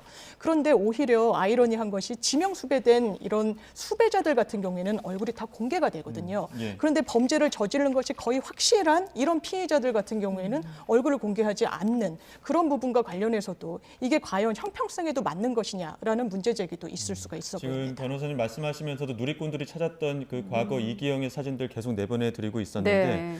지금 무엇보다 이제 중요한 게 범행 동기를 밝혀내는 겁니다. 네. 우발적이냐, 계획적이냐, 돈을 노렸느냐 이런 것들을 봐야 될 텐데 어떤 부분 좀 주목해서 봐야 된다 보십니까? 이게 돈이 목적이지 않았을까라고 보여주는 여러 가지 단서들이 있는데요. 양형에는 정말 큰 차이가 있을 수밖에 없습니다. 살인죄는 기본적으로 사형 무기 5년 이상의 실형 선고가 가능하도록 법정형이 돼 있지만요. 돈을 목적으로 접근해서 사람을 살인하기에 이르렀다라고 하면 강도살인은 사형 무기밖에 없습니다. 물론 유기징역형을 장량 감경해서 선고할 수는 있지만 굉장히 큰 차이가 있기 때문에 수사기관으로서도 이게 어떤 범행의 목적을 갖고 있는지 동기가 어떠한지와 관련해서 정확하게 규명하고 거기에 부합하는 증거들을 찾는 것이 상당히 남겨진 숙제라고 하겠습니다. 네, 아무튼 경찰이 지금 일주일 정도 하천을 중심으로 수색을 해온 상황이었다가 진술이 바뀌면서 이제 묻었다라고 강가에 묻었다라고 진술이 바뀌면서 여기에 대한 이제 수색작을 벌이고 있는 상황이고 내일 검찰 송치를 앞두고 있습니다. 끝으로 지금 아까 진술이 오염됐을 가능성이라는 표현하셨거든요. 지금 이 시점에서 어떤 점이 가장 수사에서 중요할까요? 저는 시신을 빨리 찾는 것도 매우 중요하다고 봅니다. 물론 자백만으로는 처벌할 수 없기 때문에 거기에 상응하는 증거가 있어야 됩니다. 만에 하나 이기영이 내가 살해한 게 아니다. 압박으로 진술을 강요받았다라고 이야기하는 순간 상당히 공소유지나 수사가 어려워질 수 있기 때문에 일단 피해 여성의 시신을 수습하고 그 다른 여자가 없는지를 찾아보는 것이 관건이라고 하겠습니다. 네, 아무튼 이기영의 진술이 바뀌면서 경찰이 수색 작업 중인 것으로 알려지고 있기 때문에 혹시라도 추가 속보가 있으면 또 YTN 통해서 확인하시기 바랍니다. 네, 장윤미 변호사와 함께했습니다. 고맙습니다. 네, 감사합니다.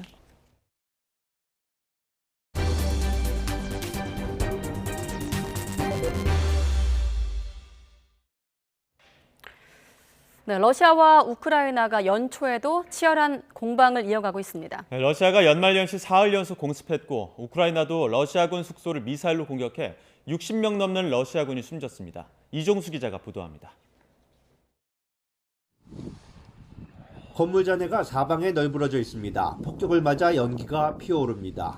형체를 알아보기 어려울 정도로 부서진 건물은 우크라이나 동부 도네츠크에 있는 러시아군 임시 숙소입니다.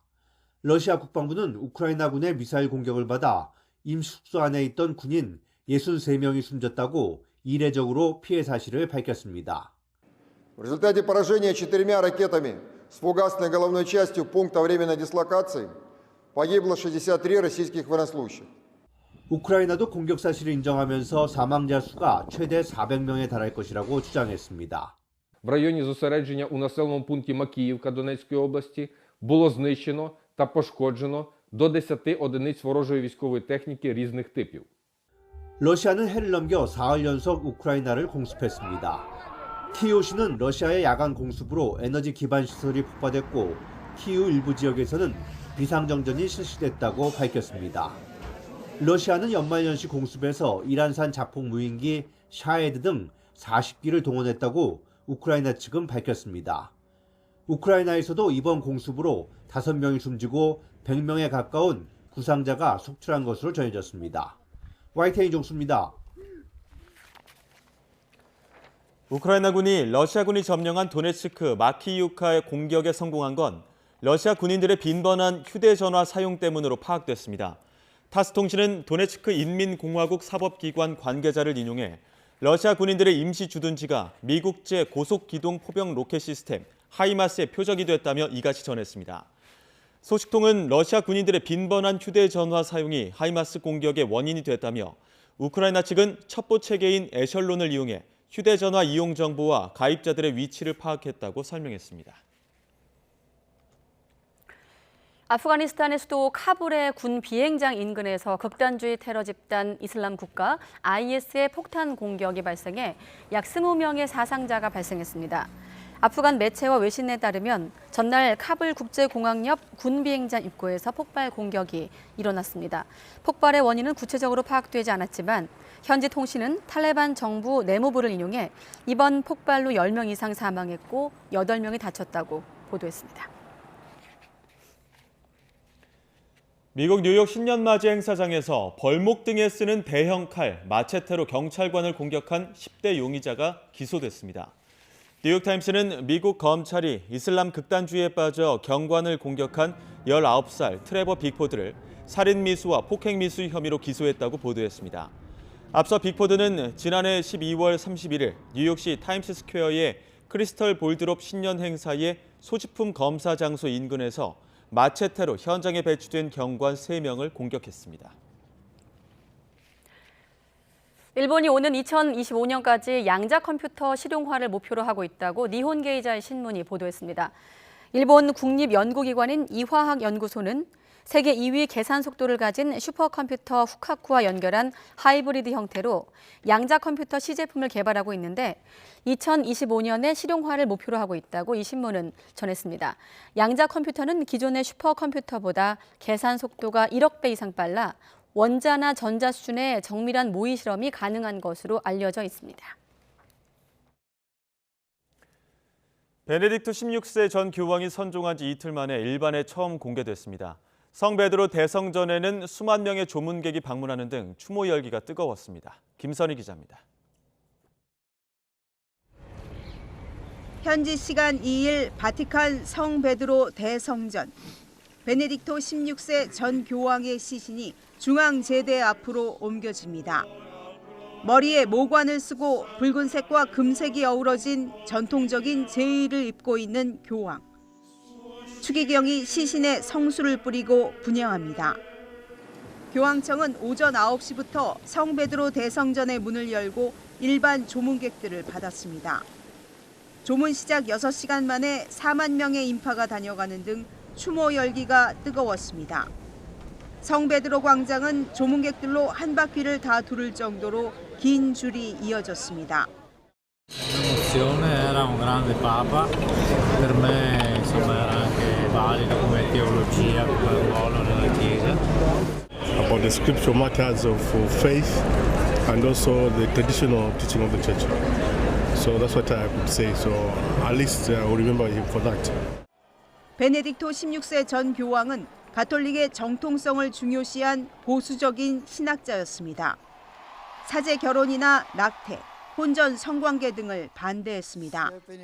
8년 만에 건강 문제로 자진 사임했는데 가톨릭 역사상 598년 만의 일로 전 세계 가톨릭계에 큰 충격을 줬습니다. C'è anche la storia dei papi perché è dopo secoli il primo papa che ha lasciato il ministero pontificio. 사흘간의 조문이 끝난 뒤 5일에는 장례 미사가 프란치스코 현 교황의 주례로 거행됩니다. 이후 베네딕토 16세 전 교황의 시신은 성 베드로 대성전 지하묘지로 운구돼 안장될 예정입니다. YTN 김선희입니다. 지난달 30일 타계한 축구 황제 펠레의 장례식이 브라질의 산토스 FC 구장에서 시작됐습니다. 경기장 주변에는 펠레를 추모하기 위해 새벽부터 모인 팬들의 조문 행렬이 길게 이어졌습니다. 보도에 이상순 기자입니다. 병원에 있던 펠레의 시신이 브라질 상파울루시 외곽의 산투스 축구장에 도착했습니다. 관중석에는 왕이여 만세라는 플래카드와 펠레의 등번호 10번 등 장식물이 가득합니다. 산투스는 펠레가 현역 시절 18년간 몸담은 산투스 FC의 연고지입니다. 축구장 주변엔 펠레를 추모하는 팬들의 행렬이 새벽부터 길게 이어졌습니다. Sentimento de perda de ídolo, né? Para todos, grande ídolo, uma grande pessoa que levou o nome do país para todos os cantos. 흰색 천막 아래 놓인 펠레의 관은 뚜껑을 열어도 팬들이 펠레의 모습을 잠시라도 볼 수 있게 했습니다. 인판티노 피파 회장부터 시작한 조문은 현지 시간 3일 오전 10시까지 24시간 진행됩니다. Como FIFA vamos a homenajear ao rei como merece y en este momento hemos pedido a todas las federaciones del mundo de guardar un minuto de silencio en cada partido en el mundo entero. 조문이 끝나면 펠레의 시신은 산투스 경기장을 떠나 인근의 네크로폴 에큐메니카 공동묘지에 안장될 예정입니다. 펠레는 국가대표 경기 77골로 현역 선수 네이마르와 A매치 최다골 공동 1위를 기록했고 1958년과 1962년, 1970년 등 3번의 월드컵 우승을 달성했습니다. YTN 이상순입니다. 전라북도의 자치권을 보장하고 지역 경쟁력을 높이기 위한 전북특별자치도법이 지난해 말에 어렵게 국회 본회의를 통과했습니다. 제주와 세종, 강원에 이어서 4번째가 되는 건데 그럼 전라북도가 아니라 전북특별자치도라고 부르게 되는 걸까요? 김민성 기자가 취재했습니다. 지난해 말 국회 본회의를 통과한 전북특별자치도법. 지역 정치권을 필두로 잇따라 환영의 메시지가 쏟아졌습니다. 어디에도 예속되지 않는, 누구에게도 차별받지 않는 당당한 독자 권역을 이룰 수 있게 되었습니다. 우리는 전북 발전의 새로운 기반을 마련했습니다. 곧바로 체감할 변화는 1896년부터 쓰던 전라북도 대신 전북특별자치도라는 새로운 명칭을 갖는 겁니다. 또 국가균형발전 특별회계, 이른바 균특회계에 전북 별도 계정을 만들 수 있게 된 점도 평가할 만한 대목입니다. 국무총리 소속 특별자치도 지원위원회도 설치됩니다. 다만 이번에 통과된 특별법은 그 자체로 특별할 수는 없는 일종의 밑그림입니다. 전북에만 적용되지만 6개월 먼저 통과된 강원특별자치도법에 3가지 조항만 추가됐을 뿐입니다. 정부 부담을 최소화해 곧바로 실익을 취하기보단 우선 법부터 제정될 수 있게 한 전략이었습니다. 대통령 공포 1년 뒤 법이 시행되는 만큼 특별법이라는 빈 그릇을 전북만의 특별한 무언가로 어떻게 채울지가 앞으로 더 중요한 과제입니다. 강점인 농생명이나 문화예술 그리고 다른 지역 전 세계에 없는 새만금이란 큰 대지를 활용해서 독자 권역으로서 다른 지역을 끌어갈 수 있는 그런 큰 장점을 끌어내는 데 가장 큰 우선순위를 주고자 합니다. 여기에 입법 과정에서 제기된 다른 지역과의 형평성 문제, 그로 인한 특별자치도 난리부려는 전라북도가 넘어야 할 장애물입니다. YTN 김민성입니다. 네, YTN이 새해를 맞아 희망의 메시지를 전하고 있는데 오늘은 이분입니다. 절망의 순간 희망을 잃지 않으며 광산 갱도에 고립돼 221시간 만에 구조된 기적의 생환 광부 박정아 씨. 홍성욱 기자가 다시 한번 소개합니다.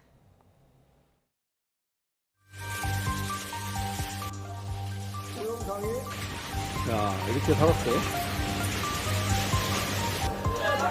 지하 190m 차가운 갱도에서 버틴 221시간. 새해를 맞은 생환 광부 박정아 씨의 표정은 밝았습니다. 모든 것이 새롭게 보이고요. 또 이 주위에 계신 이제 지인이나 이제 가족들, 특히 이제 가족들의 그 모습이 얼마나 그 저한테 그 이 소중한 것인가라는 거를 새삼 느끼게 되는 그런 걸 아주 만끽하고 요즘 아주 즐겁게 지내려고 지금 노력은 하고 있습니다. 장작이 다 타고 헤드램프마저 수명이 다한 고립 9일째. 칠흑 같은 어둠에 갇힌 순간에도 절망에 빠지지 않았습니다. 먹통이 된 전화 인터폰 수화기를 들고 여기 저 지하 3편인데 그 오리 백숙을 하나 좀 끓여 두십시오. 혹시 그 전복이 준비된 게 있으면 서너 마리 더 넣어가지고 좀 끓여 주십시오. 예, 언제 올 거냐고요? 그거는 모르겠어요. 일단 끓여놔 두세요라고 이제 그런 이제 농담을 하면서 이제. 제2의 인생은 열악한 환경에서 일하는 동료 광부들의 처우 개선을 위해 살겠다고 말합니다. 무슨 사고나 일어나고 해야 이제 언론들 집중해서 조명 매치를 하다 보면 그냥 깜빡 그걸로 끝나버리고.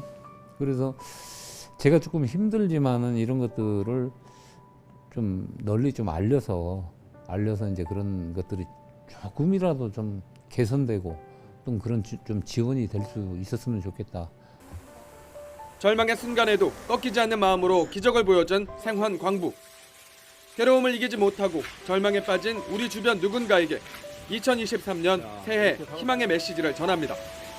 참고 견뎌내면은 좀 지금보다 좀 나은 그런 이제 환경이 만들어질 거다라는 그런 이제 희망은 절대 버리지 말고 갔으면 좋겠다, 이런 말씀 드리고 싶어요.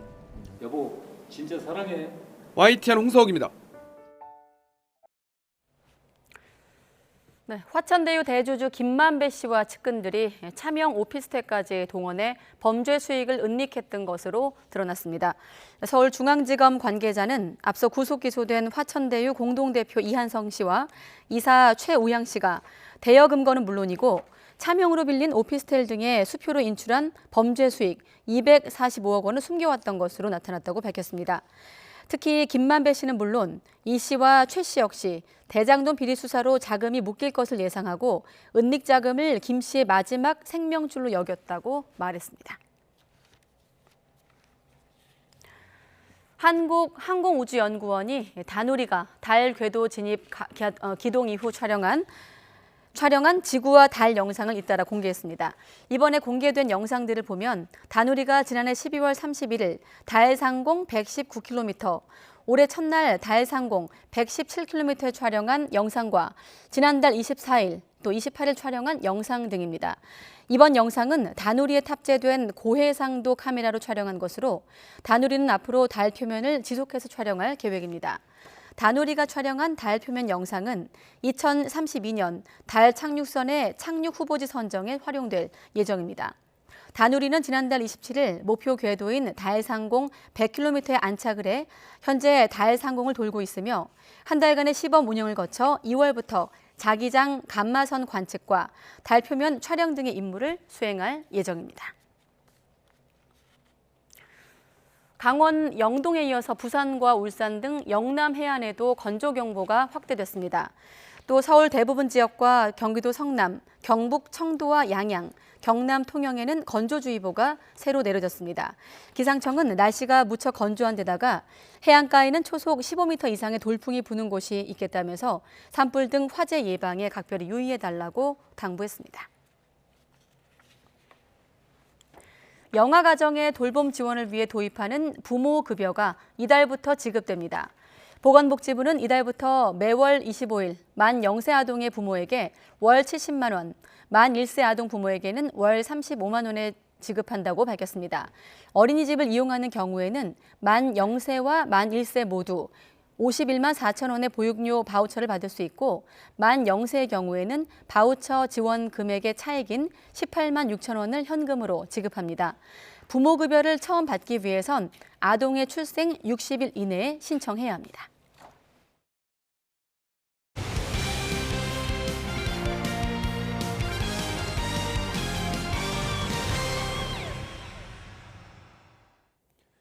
여자 배구 흥행 1위 구단인 흥국생명이 또다시 논란에 휩싸였습니다. 이번 시즌 2위를 달리는 도중에 권순찬 감독을 경질했는데 모기업 고위층의 입김이라는 얘기가 나오고 있습니다. 보도에 이지은 기자입니다. 지난 시즌 6위였지만 선두 현대건설을 꺾고 상승세를 타고 있는 2위 흥국생명. 갑자기 권순찬 감독과 결별을 발표했습니다. 흥국생명은 가고자 하는 방향과 부합하지 않아 부득이하게 헤어지기로 했다고 설명했지만 리빌딩을 내세운 표현과 달리 일방적으로 사퇴를 요구한 경질이었습니다. 흥국생명은 국내로 돌아온 배구 여제 김연경을 앞세워 관중 동원 1위를 기록하고 있습니다. 성공적인 시즌 중에 사령탑 하차는 이례적인 일. 권 감독은 선수 기용을 놓고 모기업 태광그룹 고위층의 압박을 받은 것으로 알려졌습니다. 저는 진짜 그 믿어지지가 않아요. 뭐 누구를 기용해라, 누구를 써라. 제가 뭐 감독도 뭐 10년 이상 했지만은 어느 누구한테도 그런 지시를 받아본 적이 없어요. 말도 안 되는 얘기죠. 팬들을 아랑곳하는 처사에 온라인도 시끄럽습니다. 전임 박미희 감독 직전까지 잇따른 감독 교체로 사령탑의 무덤으로까지 불렸던 흥국생명. 선두 싸움에 전력을 쏟아야 할 상황에서 이해 못할 결정으로 선수와 팬들만 혼란에 빠지게 됐습니다. 쌍둥이 자매 사태에 이어 연이은 흑역사를 겪고 있는 흥국생명은 목요일 이영수 대행 체제로 3위 GS칼텍스와 맞붙습니다. YTN 이지은입니다. 호주 오픈 통산 9번 우승에 빛나는 조코비치가 약 2년 만에 호주 코트에 다시 섰습니다. 조코비치는 어제 애들레이드에서 열린 인터내셔널 1차 대회 복식 1회전에 포스피실과 한조를 이뤄 출전했고 오늘은 단식 1회전 프랑스의 레스티eng에 승리를 거뒀습니다. 지난해 1월 호주 오픈 출전을 위해 입국했다가 코로나 백신 미접종으로 출국 조치를 당했던 조코비치는 완화된 방역 규정에 따라 2021년 이후 2년 만에 호주에서 경기를 치렀습니다. 한국 프로탁구 리그에서 유망주 유한나를 앞세운 포스코 인터내셔널이 짜릿한 승리를 거뒀습니다. 왼손 드라이브 전형으로 여자부 최강의 포핸드가 돋보이는 유한나는 어제 광교 전용체육관에서 열린 코리아리그 5단식에서 마사회의 베테랑 수비수 서유원을 2대1로 물리쳤습니다. 오늘도 종일 강추위가 기승을 부린 하루였습니다. 내일은 오늘보다는 기온이 오르겠지만 여전히 예년보다 추운 날씨가 이어지겠는데요. 내일 서울 아침 기온은 영하 7도로 예년 기온을 2도가량 밑돌겠고요. 한낮에도 칼바람이 불면서 체감온도가 영하 1도에 머무르겠습니다. 이번 추위는 모레 아침까지 이어질 것으로 보이니까요. 따뜻한 옷차림으로 보온에 신경 써주시기 바랍니다.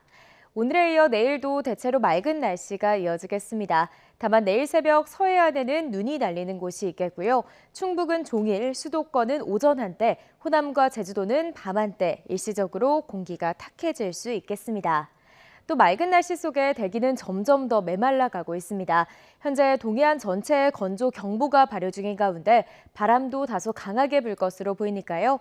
산불 등 대형 화재 사고가 발생하지 않도록 불씨 관리 철저히 해주시기 바랍니다. 내일 아침 출근길에는 예년 기온을 1에서 2도가량 밑돌면서 춥겠습니다. 내일 서울 아침 기온 영하 7도, 대전 영하 5도, 광주와 대구는 영하 4도가 예상됩니다. 한낮에도 중부지방은 체감온도가 영하권에 머무는 곳이 많겠습니다. 내일 낮 기온 서울 1도, 세종 4도, 부산은 9도가 예상됩니다. 목요일 낮부터는 예년 이맘때 기온을 회복하겠지만 금요일에는 중서부와 호남 지방에 눈이나 비가 내릴 전망입니다. 지금까지 날씨 정보였습니다. 가장 빠른 종합 뉴스 뉴스큐 마치겠습니다. 이어서 이브닝 뉴스가 방송됩니다. 시청해주신 여러분 고맙습니다.